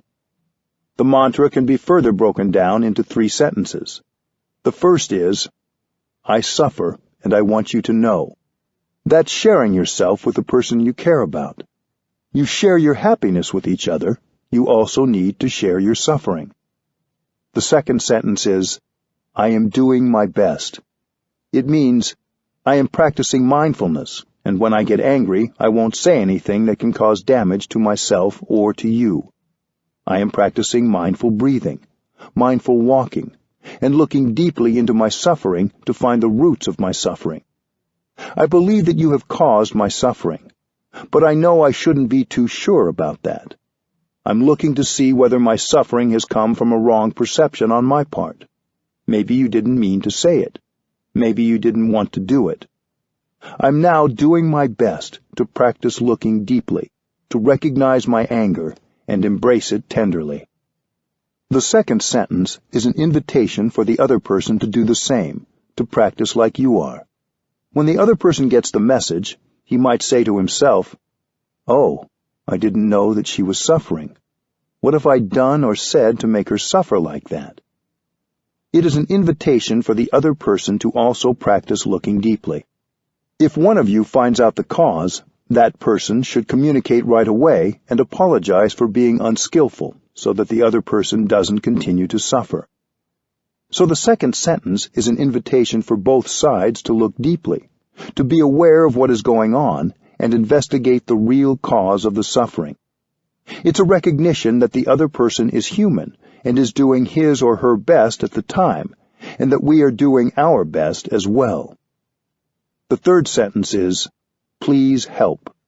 This sentence acknowledges that we can't figure it out all on our own. We need each other. This is perhaps the hardest part. The 3 sentences together are, I suffer, and I want you to know it. I am doing my best. Please help. The 5th mantra. The fifth mantra is, "This is a happy moment." When you are with someone you care about, you can use this mantra. This is not autosuggestion or wishful thinking, because there are conditions of happiness that are there. If we're not mindful, we won't recognize them. This mantra is to remind ourselves and the other person that we are very lucky, that there are so many conditions of happiness that are available in the here and the now. We can breathe easily. We have each other. We have the blue sky and the solidity of the whole earth supporting us. Sitting with the other person, walking together, you may want to pronounce the fifth mantra and realize how lucky you are. Being able to recognize that this moment is a happy moment depends on your mindfulness. These conditions of happiness are more than enough for both of you to be happy in the here and the now.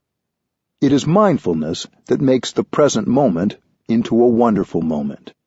We can each learn how to bring happiness into the here and the now with our practice. What are we waiting for to be happy? Why do we have to wait? With mindfulness, you can recognize that it is possible to be happy right here and right now. The sixth mantra. You use the sixth mantra when someone praises or criticizes you. You can use it equally well in both cases. The sixth mantra is, "You are partly right. I have weaknesses in me, and I have strengths in me. If you praise me, I shouldn't get too puffed up and ignore the fact that in me there are also challenges. When you criticize me, I shouldn't get lost in that and ignore the positive things." When you see beautiful things in someone, you tend to overlook the things that are not so beautiful. But as human beings, we all have both positive and negative aspects. So when your loved one rhapsodizes about you, telling you that you are the very image of perfection, you can say, "You are partly right. You know that I have other things in me too." In this way, you retain your humility. You don't become the victim of a prideful illusion, because you know that you're not perfect. This is very important. When you pronounce the sixth mantra, you preserve your humility. If the other person criticizes you, you can reply, "Darling, you are only partly right, because I also have good things in me." Without judgment, you investigate so you can improve. If somebody misjudges you, you reply, "You have said something that is partly correct, but in me there are also positive things." Likewise, when someone admires you, you can thank them for appreciating you, but also point out that they are seeing one part of you and that you have many challenges too. "You have said something that's only partly correct, because I have many weaknesses that you perhaps haven't seen yet." If someone says, "You have many weaknesses," you can say, "You are partly correct. I have strengths too." You may answer them that way in silence or say it nicely. "You are only seeing part of me, not the totality. I have other things in me that are much better." The sixth mantra is the truth. You don't lie, and you don't fall into false humility. You just say it, either aloud or silently to yourself. Inside you there are many wonderful qualities, and many weaknesses. You accept both. But that acceptance doesn't prevent you from developing your positive qualities and addressing your weaknesses. We can use the same method when we look at other people. We can accept others like we accept ourselves. We know that what they are expressing is only part of them. Before judging and shouting at somebody, instead of telling someone he or she has no value, we have to look deeper. I know people who are very sensitive. Even a slight judgment makes them weep and become very unhappy. Perhaps you also know people like this. So we accept ourselves with all our weaknesses, and then we have peace. We don't judge ourselves, we accept. I have these qualities and these weaknesses, but I will try to improve slowly at my speed. If you can look at yourself like that, you can look at others like that too, without judgment. Even if that person has many weaknesses, he also has many talents, many positive things. No one is without positive qualities. So when others judge you wrongly, you have to say that they are partly right, but they have not seen the other parts of you. The other person only sees parts of you, not the totality, so you don't have to be unhappy at all. We can use these 6 mantras to make a close relationship stronger.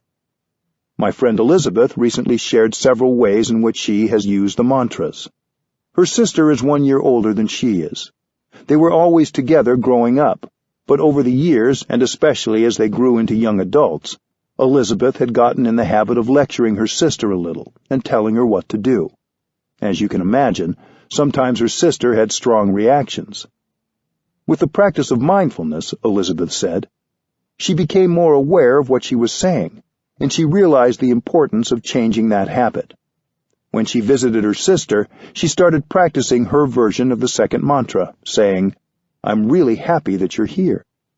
She got in touch with and expressed a heartfelt appreciation of her sister's presence in her life, and of the fact that her sister was doing the best she could.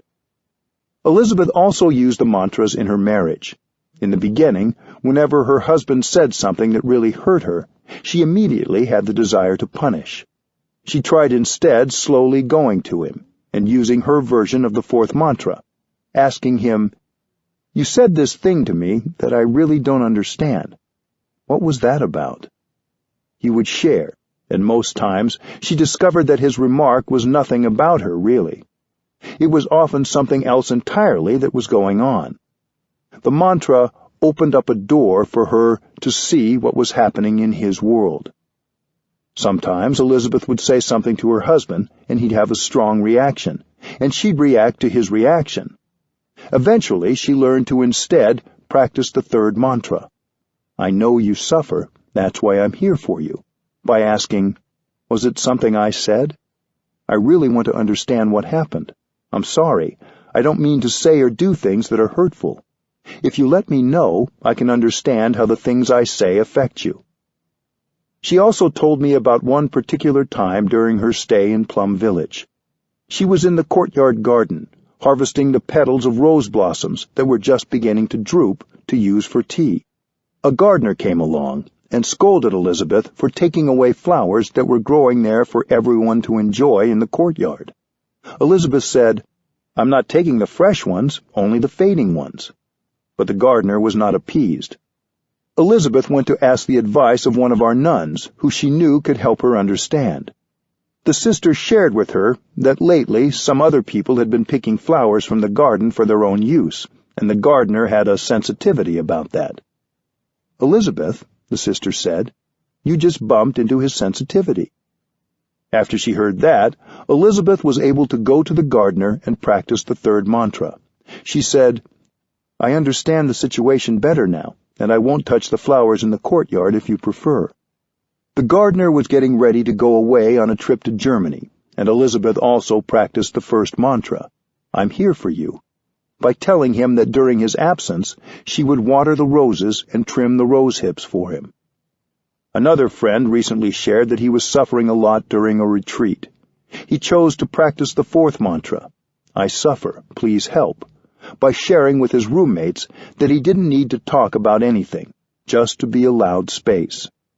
This allowed his roommates to understand what was happening with him, not take it personally, and be more accepting when he wasn't able to be there for them as they would like. It was beneficial to see what he needed, and for him to ask for that support. The 6 mantras are something that everyone can practice at home. Children can do them too. So often children feel powerless in the family. But with mindfulness, concentration, and practice of the 6 mantras, they have a tool. By saying a mantra with love and full presence, a child can change the situation, even a tense one, right away. It also gives parents a chance to use the language of love instead of authority when communicating with their children. This keeps communication alive between parents and children. When there's no real communication in the family, both parents and children suffer. The practice of the 6 mantras is a way to use loving speech and deep listening to keep the door of communication open. With this kind of communication, we will understand each other better, and then our love will be true love, because it will be based on understanding. Bringing compassionate communication to your relationships. When you are able to use the 6 mantras with your loved ones, you will find that you are building a kind of home together. By listening compassionately to yourself, you have started to come home to yourself. With compassionate communication, you can help your loved ones come home to themselves. Your loved ones are also looking for home, for some warmth and a refuge. Once you have a home, you can help the other person. You are confident because you know how to connect with yourself and make a home for yourself. Your confidence can inspire others to do the same. They may find a home in you, and they lean on that to build a home in themselves. You don't need an iPhone to do this. You need your eyes, to look at them with compassion. You need your ears and your mouth to listen with compassion and speak mindfully. When your loved one is able to go back to himself or herself, then your relationship becomes a real relationship, because both of you feel at home in yourselves. Don't be afraid to give your loved ones the space they need to listen to themselves. When you have enough space to listen to your own self, when you come together, you find a home in each other as well as in yourselves. There is a communal home for you to share. This becomes the base of all your relationships. If you want to help society, your community, your country, you have to have a home base.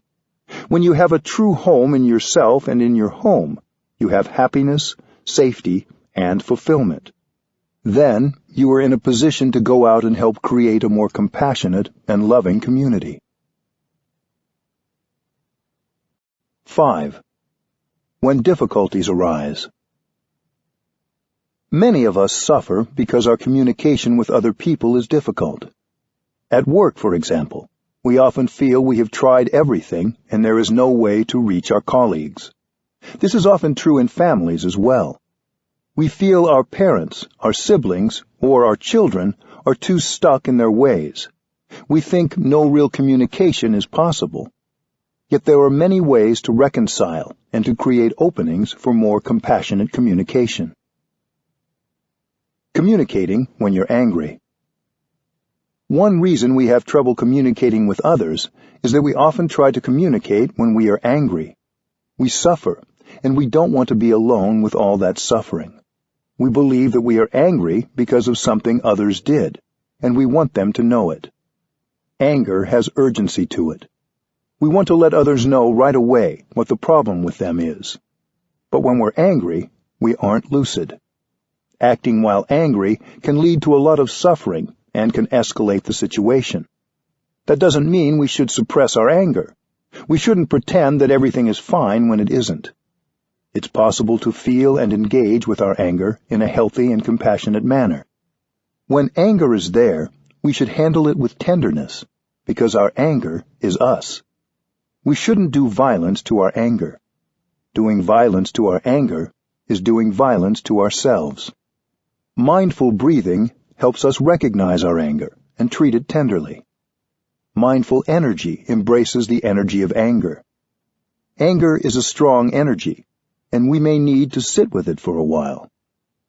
When you cook potatoes, you have to maintain the fire underneath for at least 15 or 20 minutes. The same is true of the practice of mindfulness when it embraces anger. It will take a while, because the anger takes a while to cook. After you have sat with mindful awareness and calmed your anger, you can look deeply into the anger to see its nature and where it has come from. What is the root of that anger? Anger may come from a wrong perception, or a habitual way of responding to events that doesn't reflect our deepest values.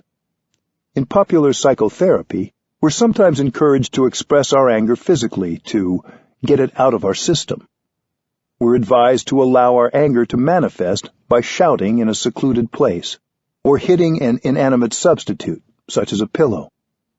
I haven't found this practice to be useful in transforming the roots of anger. Think of a wood stove. If something goes wrong with it, you can open the windows so the smoke goes out. But if the stove still has that defect, the smoke will come again. You have to fix the wood stove. Yelling and punching your pillow can be just rehearsing and nourishing anger and making it stronger, not getting it out of your system. You have to get genuinely in touch with your anger in order to heal. While you're hitting your pillow, you're not really getting in touch with your anger in a way that helps your understanding grow. You're not even getting in touch with the pillow, because if you were in touch with the pillow, you would know that it was only a pillow. Suppressing anger can be dangerous. It will explode if it is ignored. Anger, like all strong emotions, wants to express itself. So, how do we handle it? The best thing is to go home to ourselves and take care of our anger. We can remember the first mantra and be there for ourselves and take care of our anger. We return to ourselves and connect body and mind. Return to your practice of mindful breathing and mindful walking. To be present means to be mindful, and then use that mindfulness to recognize, embrace, and look deeply at our strong emotions.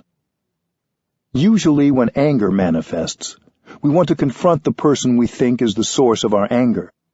We're more interested in setting that person straight than in taking care of the more urgent matter, which is our own anger. We are like the person whose house is on fire, who goes chasing after the arsonist instead of going home to put out the fire. Meanwhile, the house continues to burn. There are many things you can do to communicate that you are suffering over something that somebody has done. You can write a note or send an email to the person. But first, practice mindful breathing and take care of your anger. This is a perfect time to use the fourth mantra, I suffer. Please help. You may phone the other person once you have calmed your anger, but only when you can calmly tell him or her that you suffer and you want help. You can let the other person know that you are doing your best to take care of your suffering. Encourage that person to do the same. Asking for help when we're angry is very difficult, but it allows others to see your suffering instead of just your anger. They will see that suffering causes the anger, and then communication and healing can begin. Helping each other suffer less. When we have a rift or an estrangement from someone we care about, both people suffer. If we didn't care deeply about the other person, the rift would not be so painful. It's the people we care about most who trigger our greatest suffering. We may spend a long time living with the rift, until we start to think of it as irreparable. But as long as it's there, we'll always be trying to avoid it, to cover it up, because we are afraid to be in touch with the suffering inside. We can pretend that it's not there, but it's really there, a big block inside. The suffering in us demands to be understood. With our daily practice, we can generate enough mindfulness and be strong enough to come home to our suffering without fear. Mindfulness helps us recognize suffering inside. Mindfulness helps us embrace that suffering, which is the first step. When someone has caused you a lot of pain, you may not even want to look at or be in the same room as that person because you will suffer. With awareness, you can understand your own suffering and recognize the suffering in the other person. You may even understand that the reason that person suffers so much is because he or she doesn't know how to handle the suffering. His suffering spills out, and you are its victim. Maybe he doesn't want to make you suffer, but he doesn't know another way. He can't understand and transform his suffering, and so he makes the people around him suffer too, even when that's not his intention. Because he suffers, you suffer. He doesn't need punishment. He needs help. You can help by acknowledging the suffering in him. If there is some difficulty in a relationship, we have to acknowledge the difficulty. It's tempting to say that everything is okay, because the difficulty can feel overwhelming. But without acknowledging the difficulty, we can't generate understanding and compassion, and we feel alienated. We can't help. You have to use the tools of compassionate communication, the deep listening and loving speech you have practiced, to restore communication with the person with whom you are having difficulty. After a short period of mindful breathing, you can say something like this to the other person. I know you're not feeling too happy right now. In the past, I didn't understand your feelings, so I reacted in a way that made you suffer more, and that also made me suffer more. I wasn't able to help you resolve the problem. I reacted angrily in a way that has made the situation worse. It's not my intention to make you suffer. It's because I didn't understand your suffering, and I didn't understand my suffering either. I understand my difficult feelings better now, and I also want to understand yours. Understanding your suffering, your difficulties, will help me behave in a way that can be more helpful. If you care for me, help me understand. Tell me what is in your heart. I want to listen. I want to understand. Tell me about your suffering and your difficulties. If you don't help me understand, who will? These are just examples. It's important that the words be your own. When you have the energy of compassion in your heart, your own loving words will come to you naturally. When you are very angry at someone, in the heat of the moment, it's almost impossible to use loving speech. But when understanding arises, compassion comes, and it's possible to use loving speech without having to make a lot of effort. A doctor who doesn't see the nature of the sickness can't help the patient. A psychotherapist who doesn't understand a patient's suffering can't help. Loving speech can open the door. Then you have an opportunity to practice deep listening and help the other person heal the relationship. It takes courage to acknowledge difficulty in a relationship.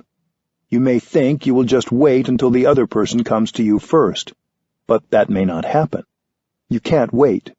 You can begin the practice of restoring communication by modeling open-hearted, compassionate dialogue. You may have to give yourself a deadline for making a start. When people come to week-long retreats, I give them a deadline of the last night of the retreat to begin the reconciliation. If you are truly practicing, others will see that and be affected by it. They may not be able to show it right away, but what you say and the look in your eyes will have an effect. The suffering of pride. There is a well-known Vietnamese story about a young couple who suffered deeply because they didn't practice mindful communication. The husband went off to war and left his pregnant wife behind. 3 years later, when he was released from the army, his wife came to the village gate to welcome him and brought along their little boy. It was the first time the man had seen his child. When the young couple saw each other, they could not hold back the tears of joy. They were so grateful that the young man had survived and come home. In Vietnam, there is a tradition that when an important event happens, we make an offering on an altar to our ancestors and tell them what has happened. The wife went to the market to buy flowers, fruits, and other provisions for an offering to place on the altar. The father stayed home with his son and tried to persuade the little boy to call him Daddy, but the little boy refused.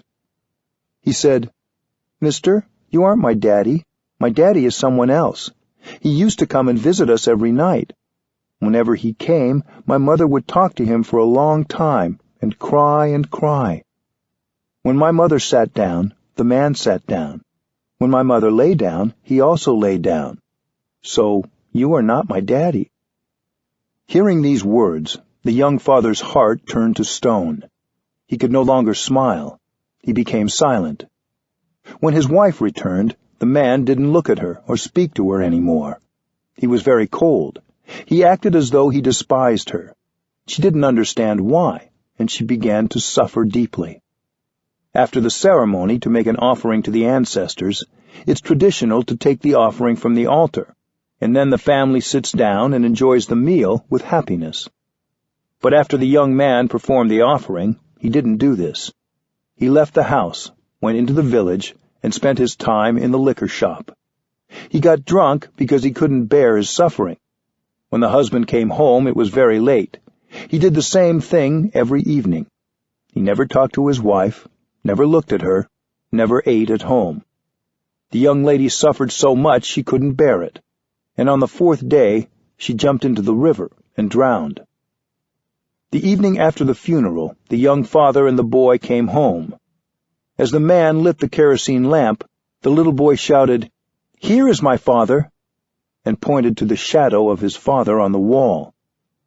It turned out that the young woman used to talk to her shadow every night, because she missed her husband so much. One day the little boy had said, "Everyone in the village has a father. Why don't I have one?" In order to calm the little boy, she pointed to her shadow that night on the wall and said, "There is your father." Of course, when she sat down, the shadow would sit down too. Now, the young father understood. His wrong perception had been wiped away, but it was too late. What if the man had gone to his wife and asked, "Darling, I've suffered so much the last few days. I don't think I can survive. Please help me. Please tell me who is that person who used to come every night and with whom you talked and cried?" That's a very simple thing to do. If he had done this, the young lady would have had a chance to explain, the tragedy would have been averted, and they would have recovered their happiness very easily. That's the direct way. But he didn't do this because he was so deeply hurt, and his pride prevented him from going to her and asking for help. The woman suffered so much as well. She was deeply hurt because of her husband's behavior, but she didn't ask for his help. Perhaps if she'd asked her husband what was wrong, he would have told her what their son had said. But she didn't because she, too, was caught in pride. A wrong perception can be the cause of a lot of suffering. All of us are subject to misunderstanding. We live with wrong perceptions every day. That's why we have to practice meditation and looking deeply into the nature of our perceptions. Whatever we perceive, we have to ask ourselves, are you sure your perception is right? To be safe, you have to ask. We're subject to many wrong perceptions in our daily lives. It may be that the other person didn't have the intention to hurt you. Mindful communication has the potential to ease so much of the unnecessary suffering in our relationships. Reconciling in families. Sometimes communication is hardest in our own family, because families share similar suffering and ways of responding to suffering. The suffering of your parents was passed down from their parents and from their ancestors before them. Unless you begin to understand your own suffering and reconcile with yourself, that suffering will continue to be passed down to future generations. So we do the work of mindful communication, not just for ourselves and our loved ones, but for our descendants. Understanding your own suffering, you understand the suffering of your father. Your father may have had a lot of suffering and been unable to handle and transform the suffering, so he transmitted the whole mass of suffering to you. You inherit this suffering from him and from your mother. When we're still young, many of us are determined to be different from our parents. We say we'll never make our children suffer.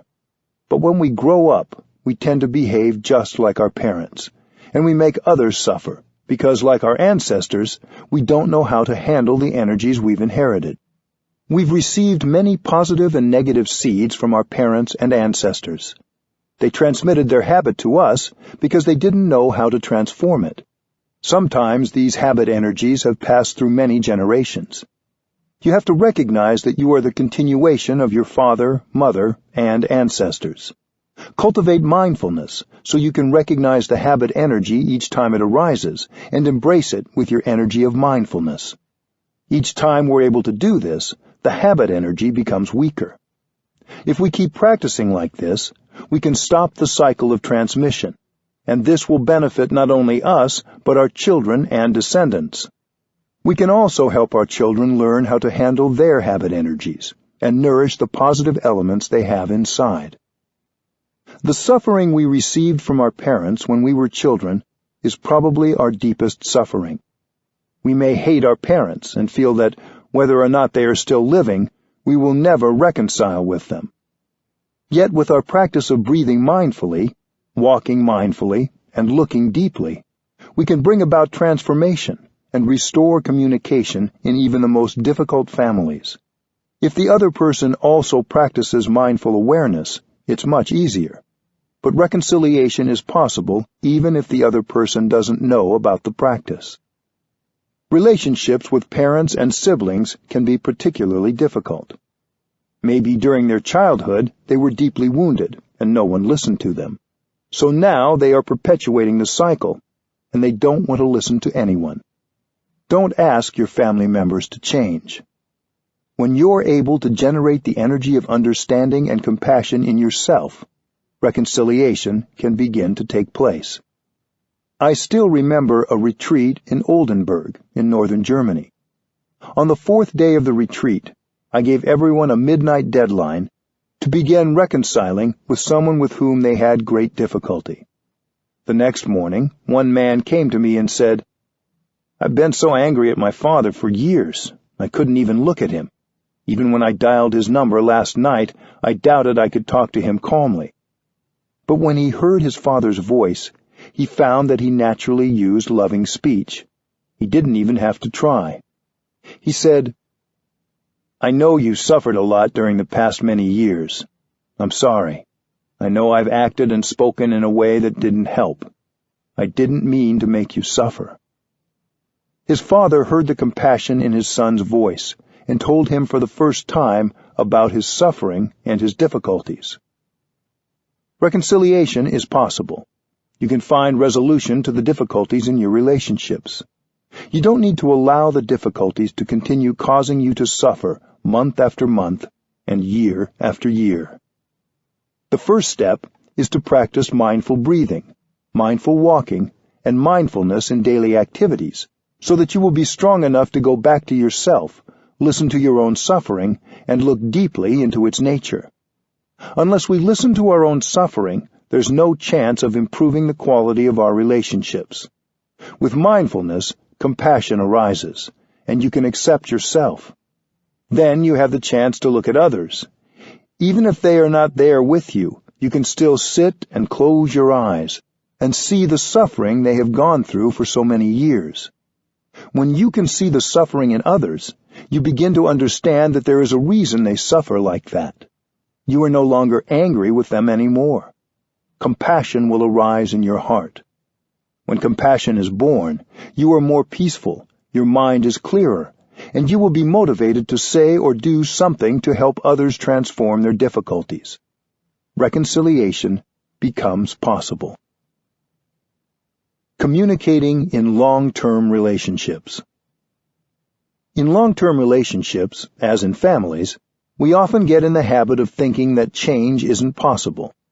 We think the other person should change, and they won't, so we give up hope. But we need to stop judging and return to our own internal communication. If we wait for our parents or our partner to change, it may take a very long time. If we wait for the other person to change, we may spend all our time waiting. So it's better that you change yourself. Don't try to force the other person to change. Even if it takes a long time, you will feel better when you are master of yourself and you are doing your best. Sometimes when you see your partner behaving in a way that irritates you, you might want to reproach him or her.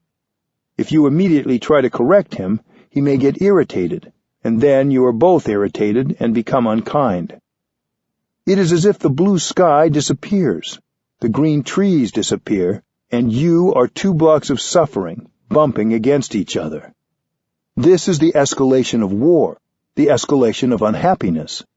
You have to disentangle yourself from the unhappiness and go back to yourself, back to your peace, until you know how to handle the situation in a loving way. Then, only when you are calm, invite your partner to speak. You can say you are sorry for not having understood her or him better. Only say this when you are ready. Then listen to her deeply, even if what she says is complaining, reproachful, or not very kind. You may learn that your partner has many wrong perceptions about you and about the situation, but try not to interrupt. Let her speak. Let her have a chance to speak out everything in her, so she can feel listened to and understood. As your partner speaks, continue to breathe mindfully. Later on, you may find a way to undo her misunderstanding, little by little, in a very skillful, loving way, and mutual understanding will grow. If your partner says something untrue, don't interrupt and say, No, you're wrong. That wasn't my intention." Let him speak out. He's just trying to speak out the difficulty. If you interrupt, He will lose his inspiration to speak, and he will not tell you everything. You have plenty of time. You may even take a number of days to look deeply, in order to skillfully tell him about his wrong perception when he can hear it. You may have been angry with each other for years, and maybe because of just one condition, you're stuck and can't change the situation. If you can understand him deeply, you can start to make peace. Loving, compassionate speech and deep listening are the most powerful instruments for restoring communication. If you can understand and transform yourself, then you can help your partner. Sometimes we're in a negative environment that doesn't leave us space to communicate with ourselves. Sometimes we may need to change the environment around us. But sometimes, in a relationship, we think separation or divorce is the only alternative. This is true if we're in a violent or abusive situation. It's important that we be in a place where we feel safe and not vulnerable. But if you are in a relationship where both people love each other and don't intentionally hurt each other, but you just don't know how to communicate, there may be other solutions. Many people think divorce is the solution, but after the papers are signed, they continue to suffer. If there are children or financial or other matters connecting you, you will still have to deal with each other for years to come. You can't take the other person out of you. You can't take yourself out of others. The suffering still continues. So the question is not whether you will stay together or not. The question is whether you can focus on trying to understand each other, using compassionate speech and deep listening, no matter what the outcome. Mutual understanding in challenging situations. Compassionate communication is an extraordinarily powerful way to create mutual understanding and make changes. It can be used in situations where many people thought connection and communication impossible. It can transform situations where both parties are full of both fear and anger. I have seen this when we've hosted groups of Israelis and Palestinians at Plum Village. The first few days of such a retreat are always very difficult. In the beginning, both groups are full of fear, anger, and mistrust. The two groups don't even like to look at each other. They're so suspicious. They don't feel good when they look at each other because they've suffered a lot, and they believe that their suffering has been brought by the other side. During that first week, we focus solely on communicating with ourselves. Both groups practice and train in mindful breathing, non-thinking, and deep listening to themselves. Only in the second week do we encourage the compassionate communication practices of deep listening and loving speech with each other. The group that speaks is encouraged to use the kind of language that could help the others understand the suffering they've gone through, the children as well as the adults. Each group tells the other about every kind of suffering they have undergone, but they do it using loving speech and trying not to blame or accuse. We advise the listening group to listen with compassion. If they hear a misperception, they shouldn't try to interrupt and correct, because they will have plenty of time later on to help the other group correct their perceptions. When one group listens deeply to the other group, they recognize, maybe for the first time, that the other side has suffered very much, and that the suffering of the other group is very much like their own suffering, even if the circumstances are different. For many, it's the first time that they recognize people on the other side as human beings just like them, who have suffered just like them. When you understand their suffering, you feel compassion for them, and suddenly you don't hate anymore. You're not afraid of them anymore. Your way of looking at them has changed. They see compassion and acceptance in your eyes, and right away they suffer less. These sessions of deep listening are organized in such a way that people have enough time to listen and talk about their suffering. Some of us who were present at these sessions were neither Palestinian nor Israeli. We were monks, nuns, and lay practitioners who come to sit and breathe with them and support their practice. We practiced mindful breathing and offered the collective energy of peace and mindfulness so they could practice listening with compassion. Our presence with the two groups was very important. We created a collective energy that supported mindful speech. I think we can organize the same practice for ourselves or for any two groups who are divided. Sometimes Hindus are afraid of Muslims, and at the same time, Muslims are afraid of Hindus. In other situations, Muslims are afraid of Christians, and Christians are afraid of Muslims. We think of the other group as a threat to our survival and to our identity. The first thing is to look deeply and see that not only on your side, but also on the other side, there's a lot of fear and suffering. In the beginning, we think that we are the only ones who suffer and have a lot of fear. But if we get close enough to the other side and look, we see that they also have a lot of fear of us, and also suffering. When we can see their suffering and fear, we suffer less already. When we're able to produce a compassionate thought, this thought begins to heal us, heal the other, and heal the world. Peace negotiations. I think if government officials organized peace talks the way we organize sessions of deep listening and loving speech, they would have more success in bringing reconciliation to opposing parties. When opposing parties come together to negotiate, they shouldn't negotiate right away. Each group has a lot of doubt, anger, and fear in them, and negotiating may be too challenging when these strong emotions are present. The first part of any peace initiative should be devoted to the practice of breathing, walking, sitting, and calming. Then the groups may be ready to listen to each other, and the desire and capacity for mutual understanding will be there to serve as a basis for successful negotiations. If the atmosphere gets too heated during the negotiating session and the tension too strong, the chairperson should invite everyone to stop and breathe in and out to calm themselves down. Even if someone was in the middle of addressing the group, everyone should stop and breathe in and out together. When I addressed a meeting of congressional representatives in Washington, D.C., I proposed a similar process. After that, we offered a retreat for a number of representatives, and we practiced mindfulness together. That was many years ago, but there are a few members of Congress who still practice mindful walking on Capitol Hill. It's possible and very beneficial to bring compassionate communication and mindful speech into political life. There's no place where deep listening and loving speech are inappropriate. We don't need to save these techniques for a special occasion. They can be adapted to any situation and be helpful.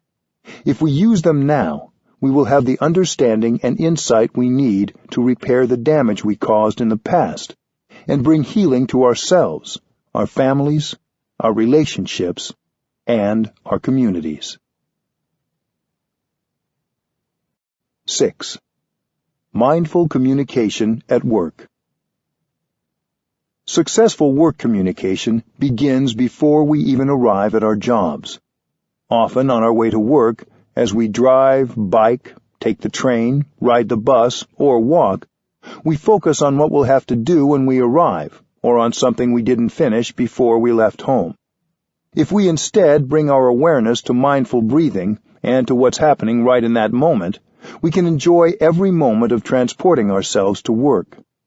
Before I begin my work of teaching for the day, I don't spend time worrying about what questions people might ask or how I might answer them. Instead, as I walk from my room to the place where I teach, I enjoy every step and every breath fully, and I live each moment of my walk deeply. This way, when I arrive, I feel fresh and ready to work. I can offer my best answer to any question I may be asked. If you arrive at your workplace having already practiced mindfulness while getting ready at home and while on your way, you'll arrive happier and more relaxed than you have in the past, and successful communication will come a lot more easily. The way you think about your work and your work relationships affects how you communicate in your work environment. You may be under the impression that the purpose of your work is to offer a service to others or to produce an object or commodity. But while at work, you're also producing thoughts, speech, and actions. Communication is as much a part of your job as is the end product. If you communicate well in your work environment, not only do you enjoy yourself more, but you create a harmonious atmosphere that will carry over into your work. Everything you do will have a stronger element of compassion and be of greater benefit to more people. Leading by example. When I was in India a number of years ago, I met Mr. K.R. Narayanan when he was the President of the Indian Parliament. We spoke about using the practice of deep listening and compassionate dialogue in legislative bodies. I said that any work environment, including a legislative assembly, could become a community motivated by mutual understanding and compassion. If we create a healthy and nourishing work community, we are modeling the kind of environment we want to create in the world. When, in a work environment, you use mindful and compassionate speech, you're offering the best of yourself. If we can combine our insights and experiences, the collective insight will bring about the wisest decisions. If we're not able to listen to our colleagues with a free heart, if we only consider and support ideas that we already know and agree with, we're harming our work environment. Whatever your position is at work, you can set an example by learning to listen to everyone with equal interest and concern. Many workplaces are characterized by daily stress. We need to set up spaces at work for the practice of mindful breathing. Mindful breathing is the first step to mindful communicating because it relaxes us in body and mind. We have to be relaxed, to feel well, so that we can make the best decisions possible.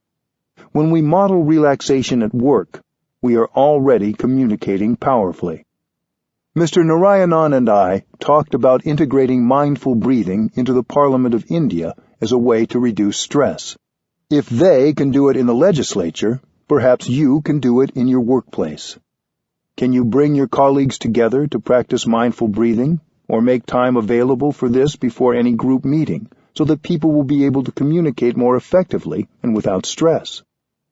If you can't organize others, even your own mindful breathing will make your work communication go better. Sometimes workplace communication can seem so difficult, but one mindful breath already begins to make it easier. Greeting your colleagues. What is the first thing you do when you arrive at work? Do you smile at the people you see? Do you greet them? The first few minutes are crucial in setting the tone for your workday. You may feel you have too much on your mind. You may still be absorbed in an argument or in something challenging that happened before you arrived. But if you spent the time getting to work breathing mindfully and being in the present moment, you will arrive with a clear mind, and you'll be able to greet people with a warm and open smile. This is part of your job, no matter what your profession. Answering the phone. At work, many of us communicate, not just with people around us, but by email, telephone, or video conferencing. Some of us work primarily with people who aren't in the same physical space, or even in the same time zone or country. Even so, you can turn every phone conversation or email into an opportunity to practice compassionate communication. Whenever the phone rings, you can hear it as a bell of mindfulness and stop whatever you're doing.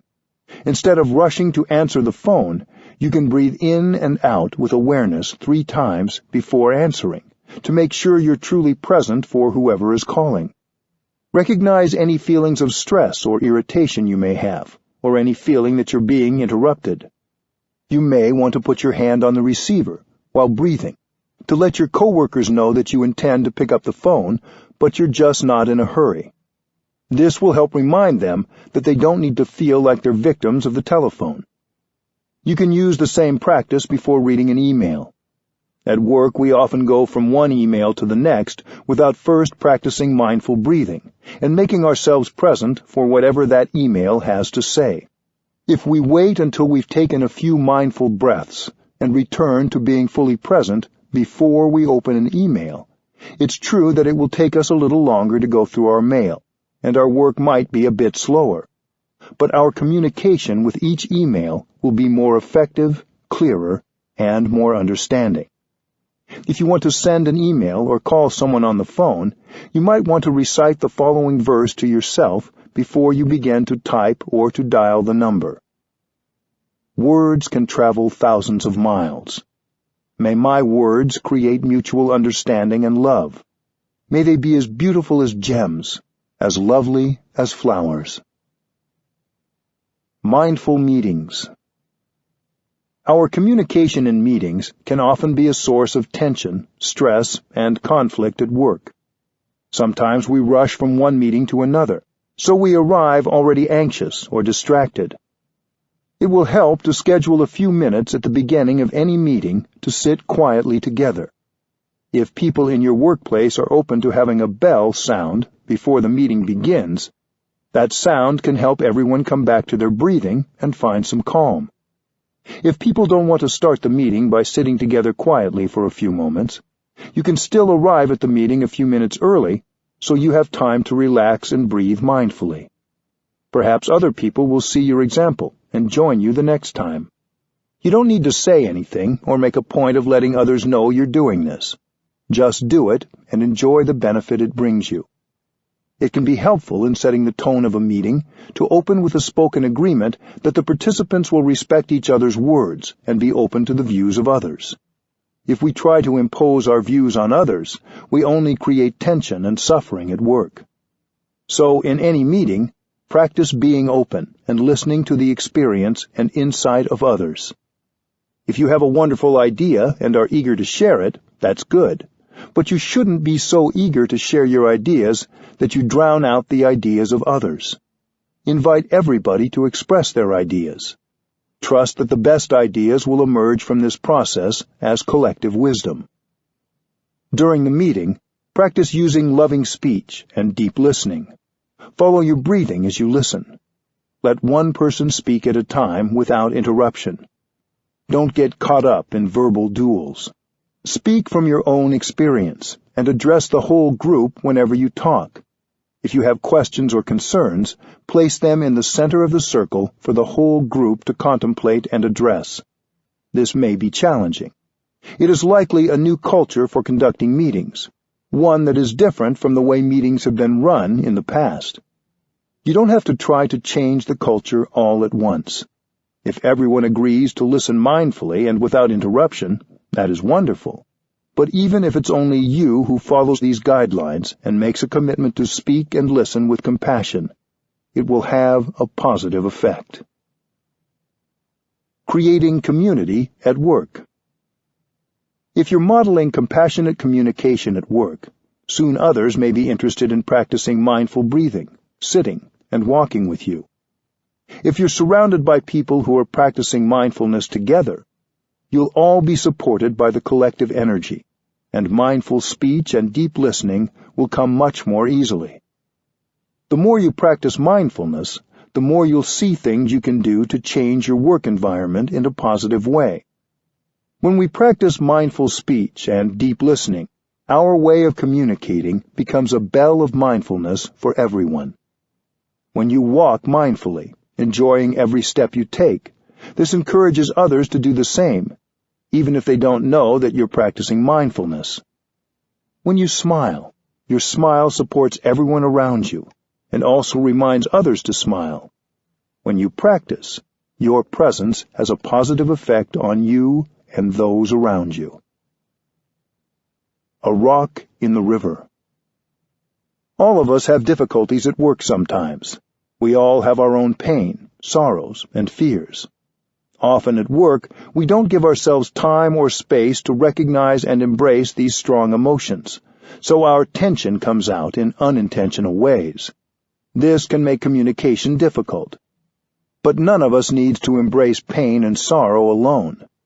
When you throw a rock into a river, no matter how small the rock is, it will sink to the bottom of the river.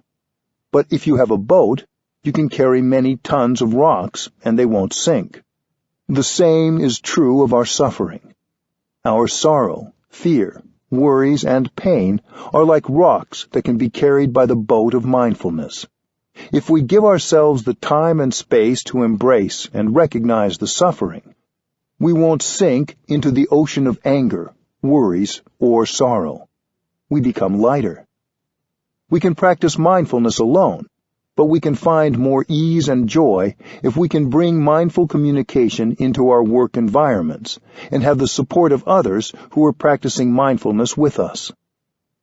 Don't expect to change your work environment overnight, but if you make a diligent effort to practice compassionate communication, both with yourself and with your colleagues, you're taking steps in the right direction, and that is good enough. 7. Creating community in the world. As powerful as compassionate communication can be when we use it in our individual relationships, its power is magnified when we bring it to our communities. Both communication and community have the same Latin root, communicare, meaning to impart, share, or make common. We need to go in the direction of reconciliation and understanding, not just with our friends and family, but in our neighborhoods and workplaces. We can create an inclusive, compassionate foundation as the basis from which we interact with everyone. A community that is committed to mindful speech and deep listening can be very effective in making society better. These two practices could be part of a global ethic that would be available to people of any culture or religious tradition to reduce conflict and restore communication. Community creates change. We can speak of our practice in terms of energy because mindfulness is a kind of energy. When we bring our energies together, they are increased 1,000-fold. The whole can be much, much greater than the sum of its parts. Systematic change can't be achieved without the energy of community. If you want to save the planet, if you want to transform society, you need a strong community. Technology is not enough. Without mindfulness, technology can be more destructive than constructive. When we speak about creating a sustainable environment or a more just society, we usually speak of physical action or technological advances as the means to achieve these goals. But we forget about the element of a connected community. Without that, we can't do anything at all. Usually, we think of communal action in terms of physical acts, but the energy of a shared meditative silence or communal chanting is also communication and a powerful kind of action.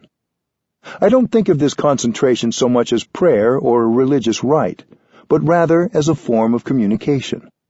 When we sit and concentrate as a community, we create a collective energy that has compassion and awakened understanding in it.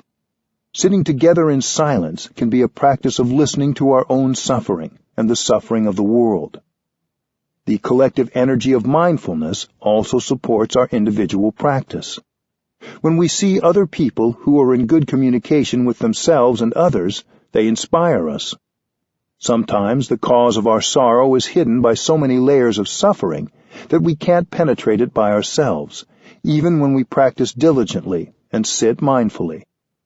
In these cases, the energy of a community of mindfulness can help us embrace and release suffering that we could not reach by ourselves. If we open our hearts, the collective energy of the community can penetrate the suffering inside us. Mindful listening and speaking will make it easier for us to build a stronger community. Building trust and sharing suffering. Some of us do not easily trust another person. For such a person, it can be difficult to imagine sharing with a larger community. We may be a little bit wary or even very suspicious. People say they love us and understand us, but we haven't really experienced that love and understanding. We should be able to find ways to help a person who doesn't have the capacity to receive love and understanding. Sometimes there is real love. There is real understanding, but the person doesn't believe in love and understanding, and that's why he has never been able to receive it. That person is like a hungry ghost. In Buddhism, a hungry ghost is someone who has a big empty stomach and is very hungry, but has a very tiny throat. Even if there's plenty of food, that person can't swallow it. He can't absorb anything. So even if a lot of understanding and love is offered, that person isn't able to take it in. A person who suffers like that has no capacity to receive understanding, love, and help. You have to be very patient. From time to time, we see hungry ghosts like that walking around, and we can recognize them easily. They look very alone and cut off. We have to be very patient and allow them a lot of time and space. Don't be too eager to help, because when you're too eager to help, you may have the opposite effect from what you intended, and you may get an opposite response. Remain fresh, loving, compassionate, and spacious for them. That is what you can do now. Look deeply to see if you can find a mantra to say that's skillful enough to help them enlarge their throats and get nourishment. With patience and time, one day their throats will be larger, and they will begin to notice the energy of love and understanding that is in you. Community building takes time. Community strengthens compassion. Scientists have studied the behavior of social animals, such as birds and fish, and have found that in every community there is an element of altruism. Some members of the community are ready to die and sacrifice their lives for the sake of the community. There is a kind of fish called a stickleback. They swim in bands, thousands of them. Whenever they notice the shadow of a predator, a large fish that might threaten the band of fish, a few dozen will detach themselves and go explore. They know there's a risk, but they want to go in that direction to see if the threat is real. If they find there's no risk, they go back and rejoin the band of fish. If there is a real danger, a few of them will stay to be swallowed by the big fish, while the rest go back and tell the band of fish to go in another direction. Ants also behave like that, as do bees and some kinds of birds. We humans also hear news reports of heroes sacrificing themselves in this way. The behavior on the part of some members of your community nourishes your own generosity and altruism. Scientists in this fish study found that if a school stays together, the generosity will grow. The descendants will profit and become more and more generous. But if they are dispersed, the generosity dies down very quickly. According to scientists who have conducted studies, when you're exposed to such behavior from some members of your community, the seed of altruism in you is watered. And when your turn comes, you will do the same. You will know how to sacrifice for the sake of the community. Living in the world, we have strong habits. We walk without any awareness or enjoyment of our steps. We walk as if we have to run. We speak, but don't know what we are saying. We create a lot of suffering while speaking. Communities that commit themselves to mindfulness can help members of the community learn how to speak, breathe, and walk mindfully. The community helps train you, and you train yourself. When we practice in a community, there are more people to support us, but also more opportunities for frustration and anger. Loving speech and deep listening are key to community building. You learn to speak in a way that will not cause suffering in yourself and your community. If your community doesn't practice this, it's not an authentic community. Even if you have suffering and anger, you can train yourself to speak in a way that helps the other person or group understand what is going on in you, and that makes real communication possible. Our world can be a mindful, compassionate community. We need to find better ways to communicate.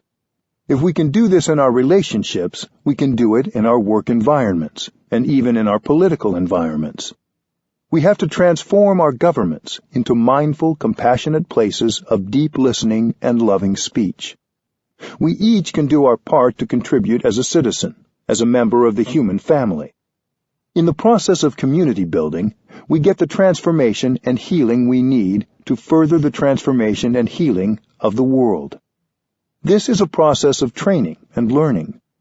When you speak, allow the inside of our collective humanity to speak through you. When you walk, don't walk for yourself alone. Walk for your ancestors and your community.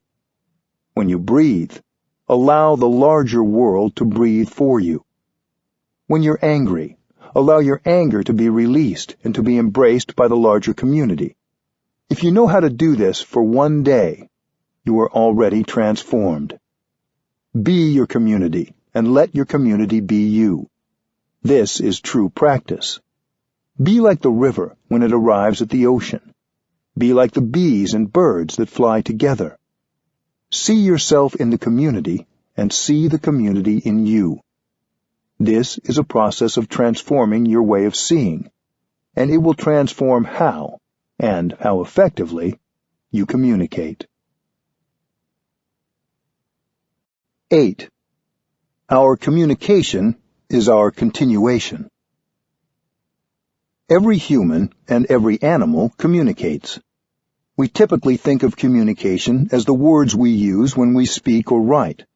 But our body language, our facial expressions, our tone of voice, our physical actions, and even our thoughts are ways of communicating. Just as an orange tree can produce beautiful orange leaves, blossoms, and fruits, a beautiful human being can produce beautiful thoughts, speech, and actions. Our communication is not neutral. Every time we communicate, we either produce more compassion, love, and harmony, or we produce more suffering and violence. Our communication is what we put out into the world, and what remains after we have left it. In this way, our communication is our karma. The Sanskrit word karma means action, and it refers not just to bodily action, but to what we express with our bodies, our words, and our thoughts and intentions. Throughout our day, we produce energies of thought, speech, and action. We're communicating in every moment, either with ourselves or with others. Thinking, speech, and bodily acts are our own manifestations. You are your action. You are what you do, not only what you do with your body, but also with your words and your mind. Karma is the triple action of our thoughts, our speech, and our bodily actions. Thinking is already action. Even if you don't see its manifestation, it is there as powerful energy. Thinking can push you to do or say things that are destructive, or it can create a lot of love. Every thought will bring a fruit, sometimes right away, sometimes later on. When you produce a thought of hate, anger, or despair, that thought is a poison which will affect your body and your mind. A thought of hatred or anger can lead one person to hurt another. If you commit a violent act, it means you've been producing thoughts of hatred, anger, and the desire to punish. So thinking is already acting. You don't need to say or do anything in order to be acting. To produce a thought is to act. When you produce a thought that is full of understanding, forgiveness, and compassion, that thought will immediately have a healing effect on both your physical and mental health and on those around you. If you think a thought that is full of judgment and anger, that thought will immediately poison your body and mind and the people around you. Thinking is the first kind of action, because our thinking is the basis for how we affect the world. Our speaking also has a huge effect. If we're capable of speaking and writing with compassion and understanding, we feel wonderful in our bodies and in our minds. We don't speak with compassion just so that the person or people we're speaking to will feel better. Our compassionate speech has a healing effect on us too.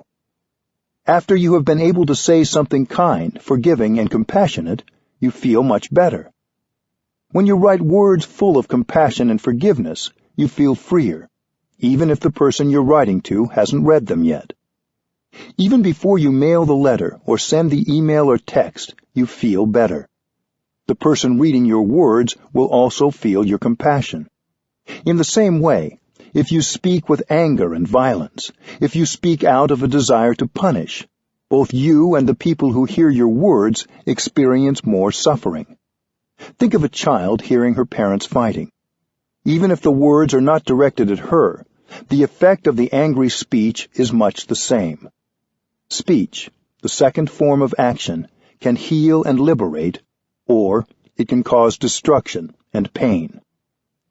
The third form of action is bodily action. We communicate with our body language, our clenched fists or open arms, but also with our larger actions, including what we choose to show up for, what we do with our day, and how we treat others.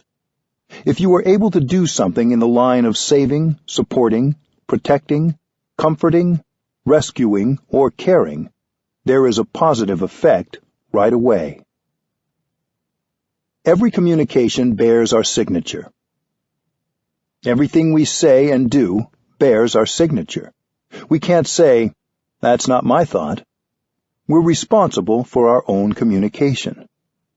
So if it happens that yesterday I said something that wasn't right, I have to do something today to transform it. The French philosopher Jean-Paul Sartre said, "Man is the sum of all his actions." The value of our lives depends on the quality of our thinking, our speech, and our action.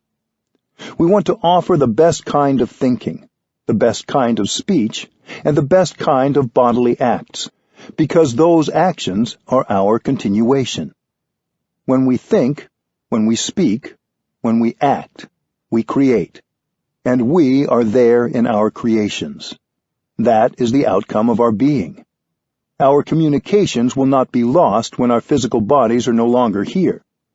The effect of our thinking, speech, and physical actions will continue to ripple outward into the cosmos. Whether this body is still here or has disintegrated, our actions continue. When you produce a thought, it bears your signature. It's you who produced that thought, and you are responsible for it. If it's a thought of compassion, forgiveness, non-discrimination, you will continue beautifully because you are there in it. You are the author of that action. Your speech and your physical actions, both compassionate and violent, also bear your signature. We are like the cloud that produces the rain. Through the rain, the cloud continues to affect the crops, the trees, and the rivers, even after the cloud is no longer floating there in the sky. Likewise, everything we produce in terms of thought, speech, and action continues even after our bodies disintegrate. The cloud is there in the cornfield and in the river. When this body disintegrates, our words, thoughts, and physical actions continue to have an effect. Our thoughts, speech, and actions are our real continuation. According to this practice, it's possible to continue beautifully into the future. Imagine a bank account somewhere in which we deposit every word, thought, and physical action. The bank account certainly does exist, but its nature is non-local. Nothing is lost. Changing the past. Suppose in the past you said something unkind to your grandmother. Now she is no longer alive, so you can't apologize directly to her. Many of us carry the guilt of something we have said or done that we think we can't rectify. But it's possible to erase that unskillfulness of the past. The past isn't exactly gone. If we know our communication continues, then we know the past is still there, disguised in the present moment. After all, the suffering is still there. You can touch it. What you can do is to sit down, breathe in and out deeply, and recognize that in every cell of your body there is the presence of your grandmother. Grandma, I know that you are there in every cell of my body. I am your continuation. I'm sorry I said something that made you suffer and made me suffer. Please listen, Grandma. I promise that from now on, I won't say such a thing to anyone anymore. Grandma, please accept helping me in this practice. When you talk to your grandmother like that, you can see her smiling to you, and you heal the suffering of the past. Communication isn't static. Even if yesterday you produced a thought of anger and hate, today you can produce a thought in the opposite direction, a thought of compassion and tolerance. As soon as we produce the new thought, it can very quickly catch up with yesterday's thought and neutralize it. Using right communication today can help us heal the past, enjoy the present, and prepare the ground for a good future. 9. Practices for compassionate communication. The computer bell. Many times when we work with our computers, we are completely lost in our work, and we forget to be in touch with ourselves. Or we may forget to pay attention to our conversations, getting carried away in juicy gossip, criticizing, complaining, or other unmindful speech. We can program a bell of mindfulness on our computers, and every quarter of an hour, or as often as we like, the bell sounds and we have a chance to stop and go back to ourselves. Breathing in and out 3 times is enough to release the tension in the body and smile, and then we can continue our work. Drinking tea in mindfulness. Drinking tea is a wonderful way to set aside time to communicate with yourself. When I drink my tea, I just drink my tea. I don't have to think. I can stop all my thinking while I drink my tea. When I stop my thinking, I can focus my attention on the tea. There is only the tea. There is only me. Between me and the tea, there is a connection. I don't need a telephone to talk to the tea. In fact, because I'm not on the telephone, I can get more in touch with the tea. I just breathe in, and I'm aware that my in-breath is there. I'm aware that my body is there, and I'm aware that the tea is there. It's wonderful to make the time to just drink your tea. In Zen Buddhism, we don't normally use commandments as hard and fast rules, but drink your tea is like a Zen commandment to bring you back to your true home. Don't think. Be there, body and mind united. Establish yourself in the here and the now. You are true. You are not a phantom. You are real, and you know what is going on. What is going on is that there is a cup of tea in your hands. Listening to your inner child. Every one of us has a wounded child within, who needs our care and love. But we run away from our inner child because we're afraid of the suffering. In addition to listening to others with compassion, we must also listen to the wounded child inside us. That little child needs our attention. Take time to go back and tenderly embrace the wounded child within you. You can talk to the child with the language of love. Dear one, in the past I left you alone. I've gone away from you for so long. I'm sorry. Now I have come back to take care of you, to embrace you. I know you suffer so much, and I have neglected you. But now I've learned the way to take care of you. I am here now. If we have to, we can cry with that child. Whenever we sit, we can spend time sitting and breathing with that child. Breathing in, I go back to my wounded child. Breathing out, I take good care of my wounded child. When we go for a walk, we can take the hand of our little child. We should talk to our child several times a day for healing to take place. The little child has been left alone for a long time, so we need to begin this practice right away. Go back to your inner child every day and listen for 5 or 10 minutes, and healing will take place. Our wounded child is not only us. He or she may represent several generations of ancestors. Our parents and ancestors may have suffered all their lives without knowing how to look after the wounded child in themselves, so they transmitted that child to us. So when we're embracing the wounded child inside us, we're embracing all the wounded children of past generations. This practice doesn't just benefit us. It liberates numberless generations of ancestors and descendants. This practice can break the cycle.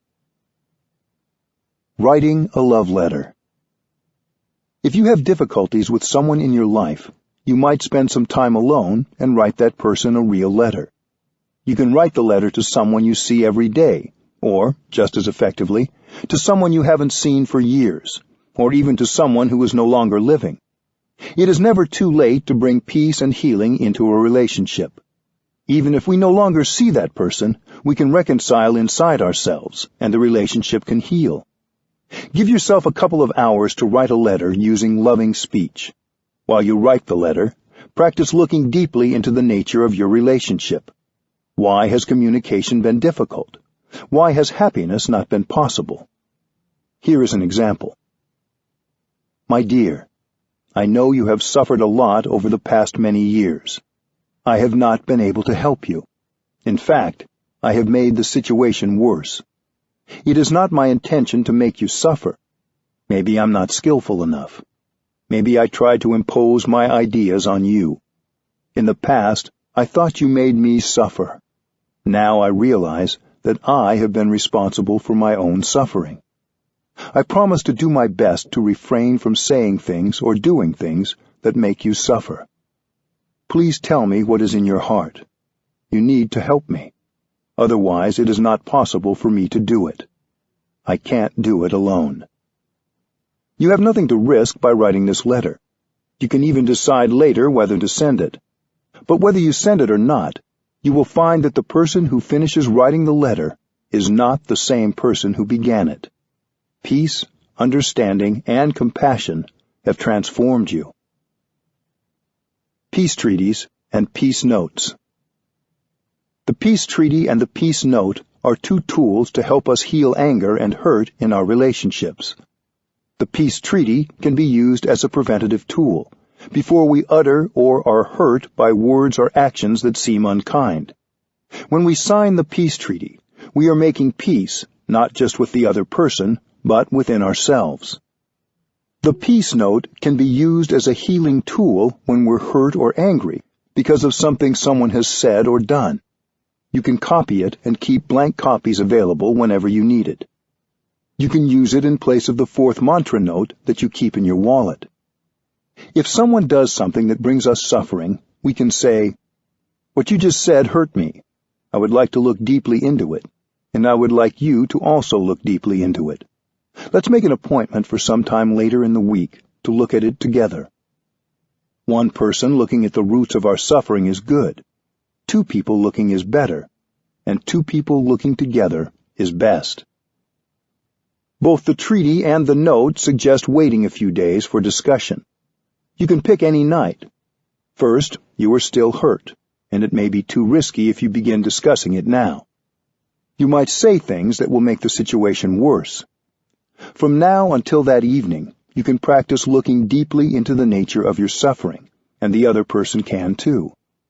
Before that night, one or both of you may see the root of the problem and be able to tell the other and apologize. Then, on that night, you can have a cup of tea together and enjoy each other. If by that evening the suffering has not been transformed, one person begins by expressing himself, while the other person listens deeply.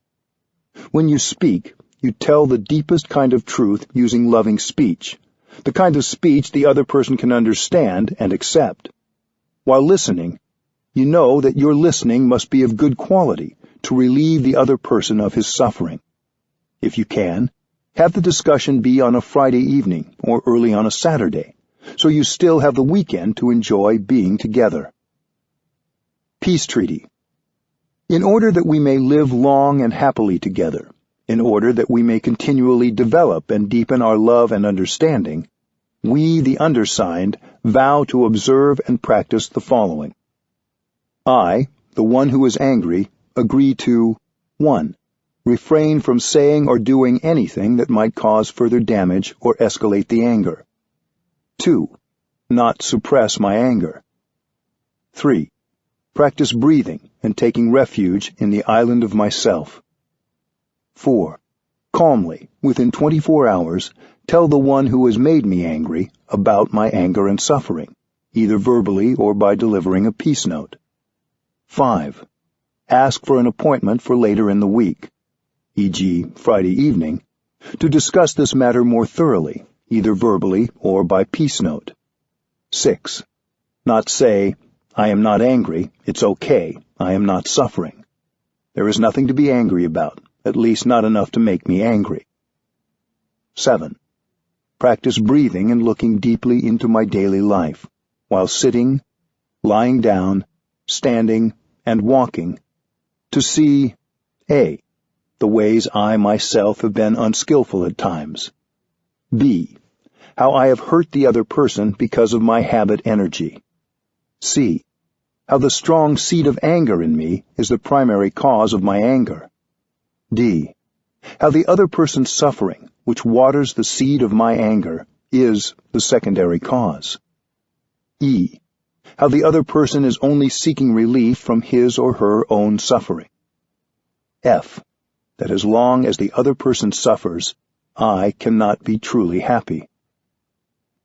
8. Apologize immediately, without waiting until our appointment, as soon as I realize my unskillfulness and lack of mindfulness. 9. Postpone the meeting if I do not feel calm enough to meet with the other person. I, the one who has made the other angry, agree to 1. Respect the other person's feelings, not ridicule him or her, and allow enough time for him or her to calm down. 2. Not press for an immediate discussion. 3. Confirm the other person's request for a meeting, either verbally or by note, and assure him or her that I will be there. 4. Practice breathing and taking refuge in the island of myself to see how A. I have seeds of unkindness and anger, as well as habit energy to make the other person unhappy. B. I have mistakenly thought that making the other person suffer would relieve my own suffering. C. By making him or her suffer, I make myself suffer. 5. Apologize as soon as I realize my unskillfulness and lack of mindfulness, without making any attempt to justify myself, and without waiting until the meeting. We vow to abide by these articles and to practice wholeheartedly. Beginning anew.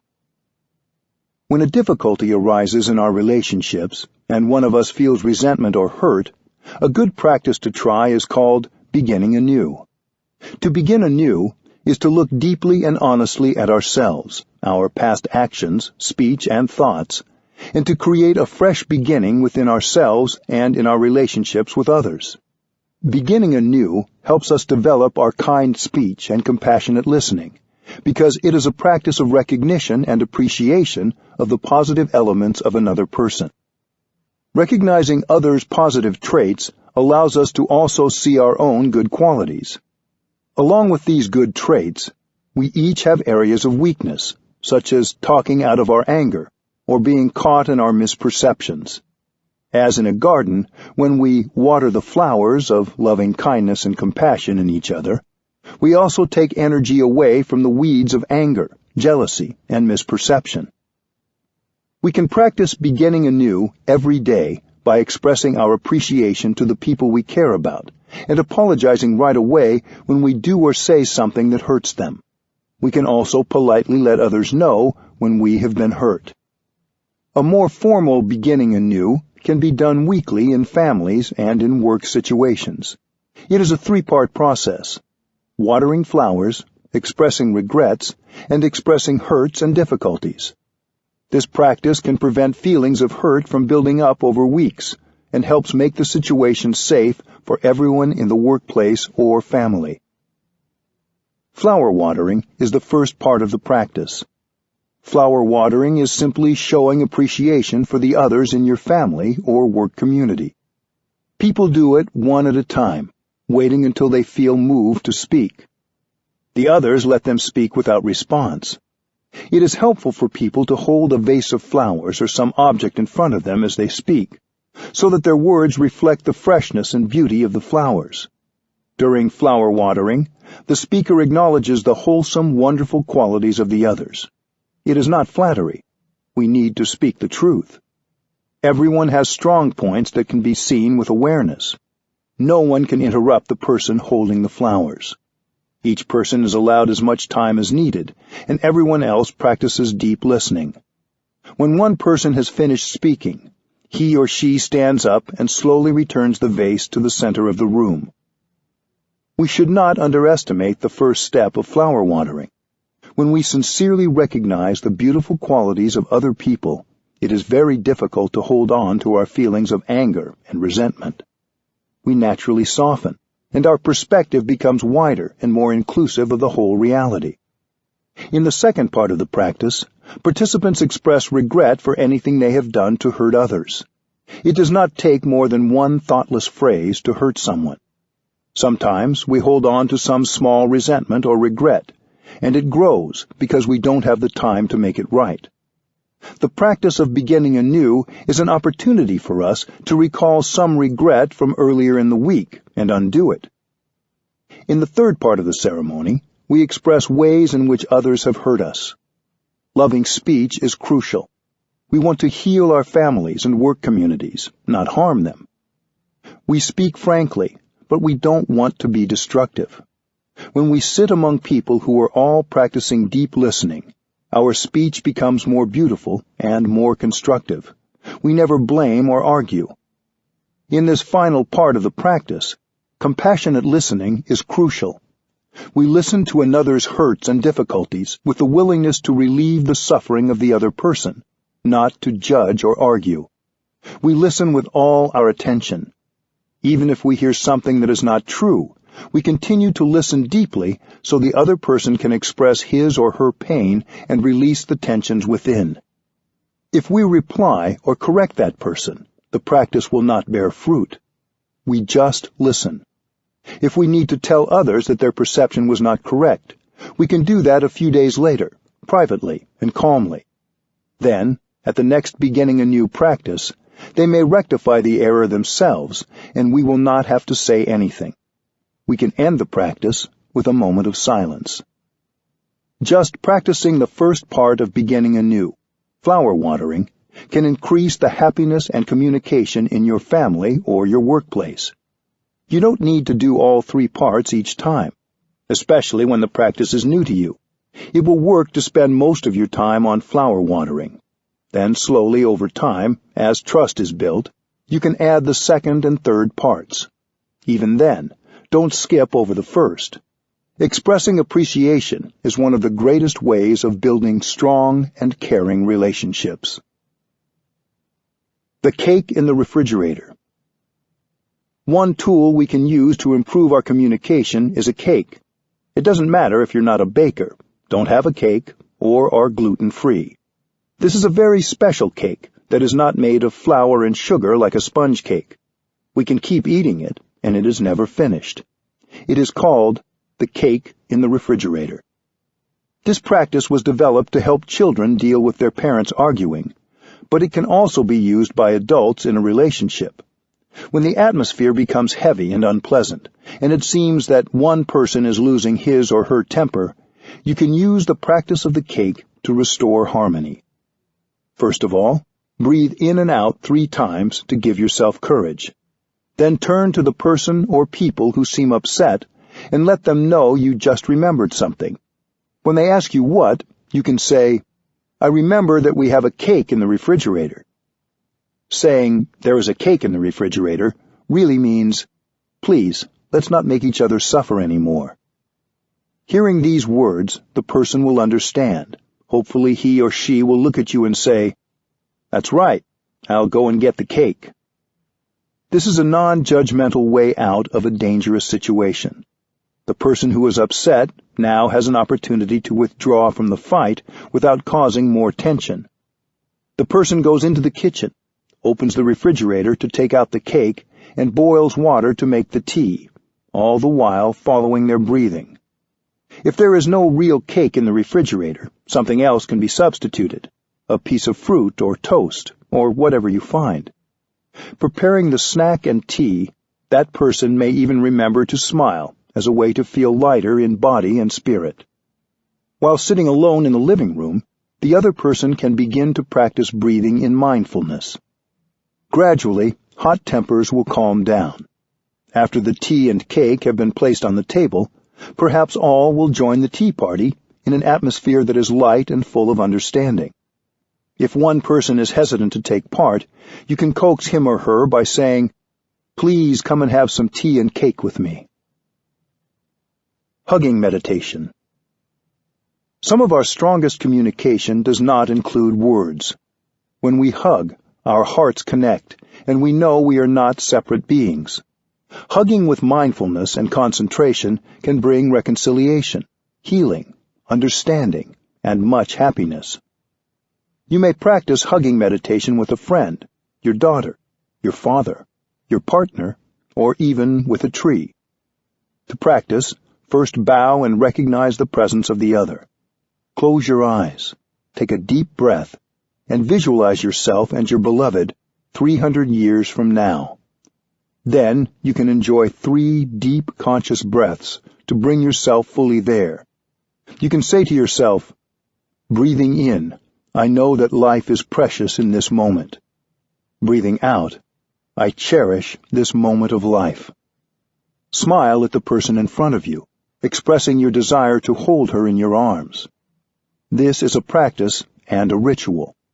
When you bring your body and mind together to produce your total presence, to become full of life, it is a ritual. When I drink a glass of water, I invest 100% of myself in drinking it. You should train yourself to live every moment of your daily life like that. Hugging is a deep practice. You need to be totally present to do it correctly. Then, open your arms and begin hugging. Hold each other for 3 in and out breaths. With the first breath, you are aware that you are present in this very moment, and you are happy. With the second breath, you are aware that the other is present in this moment, and she is also happy. With the third breath, you are aware that you are here together, right now on this earth, and you feel deep gratitude and happiness for your togetherness. You then may release the other person and bow to each other to show your thanks. You can also practice it in the following way. During the first in-breath and out-breath, become aware that you and your beloved are both alive. For the second in-breath and out-breath, think of where you will both be 300 years from now. And for the third in-breath and out-breath, go back to the insight that you are both alive. When you hug in such a way, the other person becomes real and alive. You do not need to wait until one of you is ready to depart for a trip. You may hug right now and receive the warmth and stability of your friend in the present moment. Hugging can be a deep practice of reconciliation. During the silent hugging, the message will come out clearly. Darling, you are precious to me. I am sorry I have not been mindful and considerate. I have made mistakes. Allow me to begin anew. Life becomes real at that moment. Architects need to build airports and railway stations so that there is enough room to practice hugging. Your hugging will be deeper, and so will your happiness.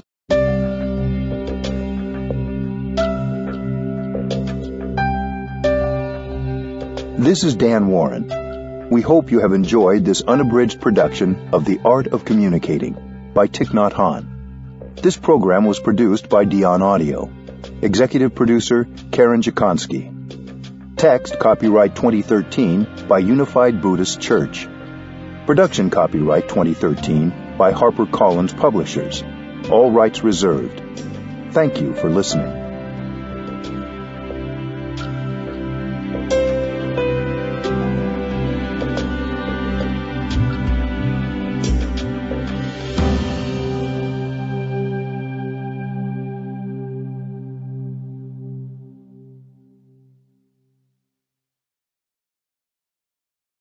Audible hopes you have enjoyed this program.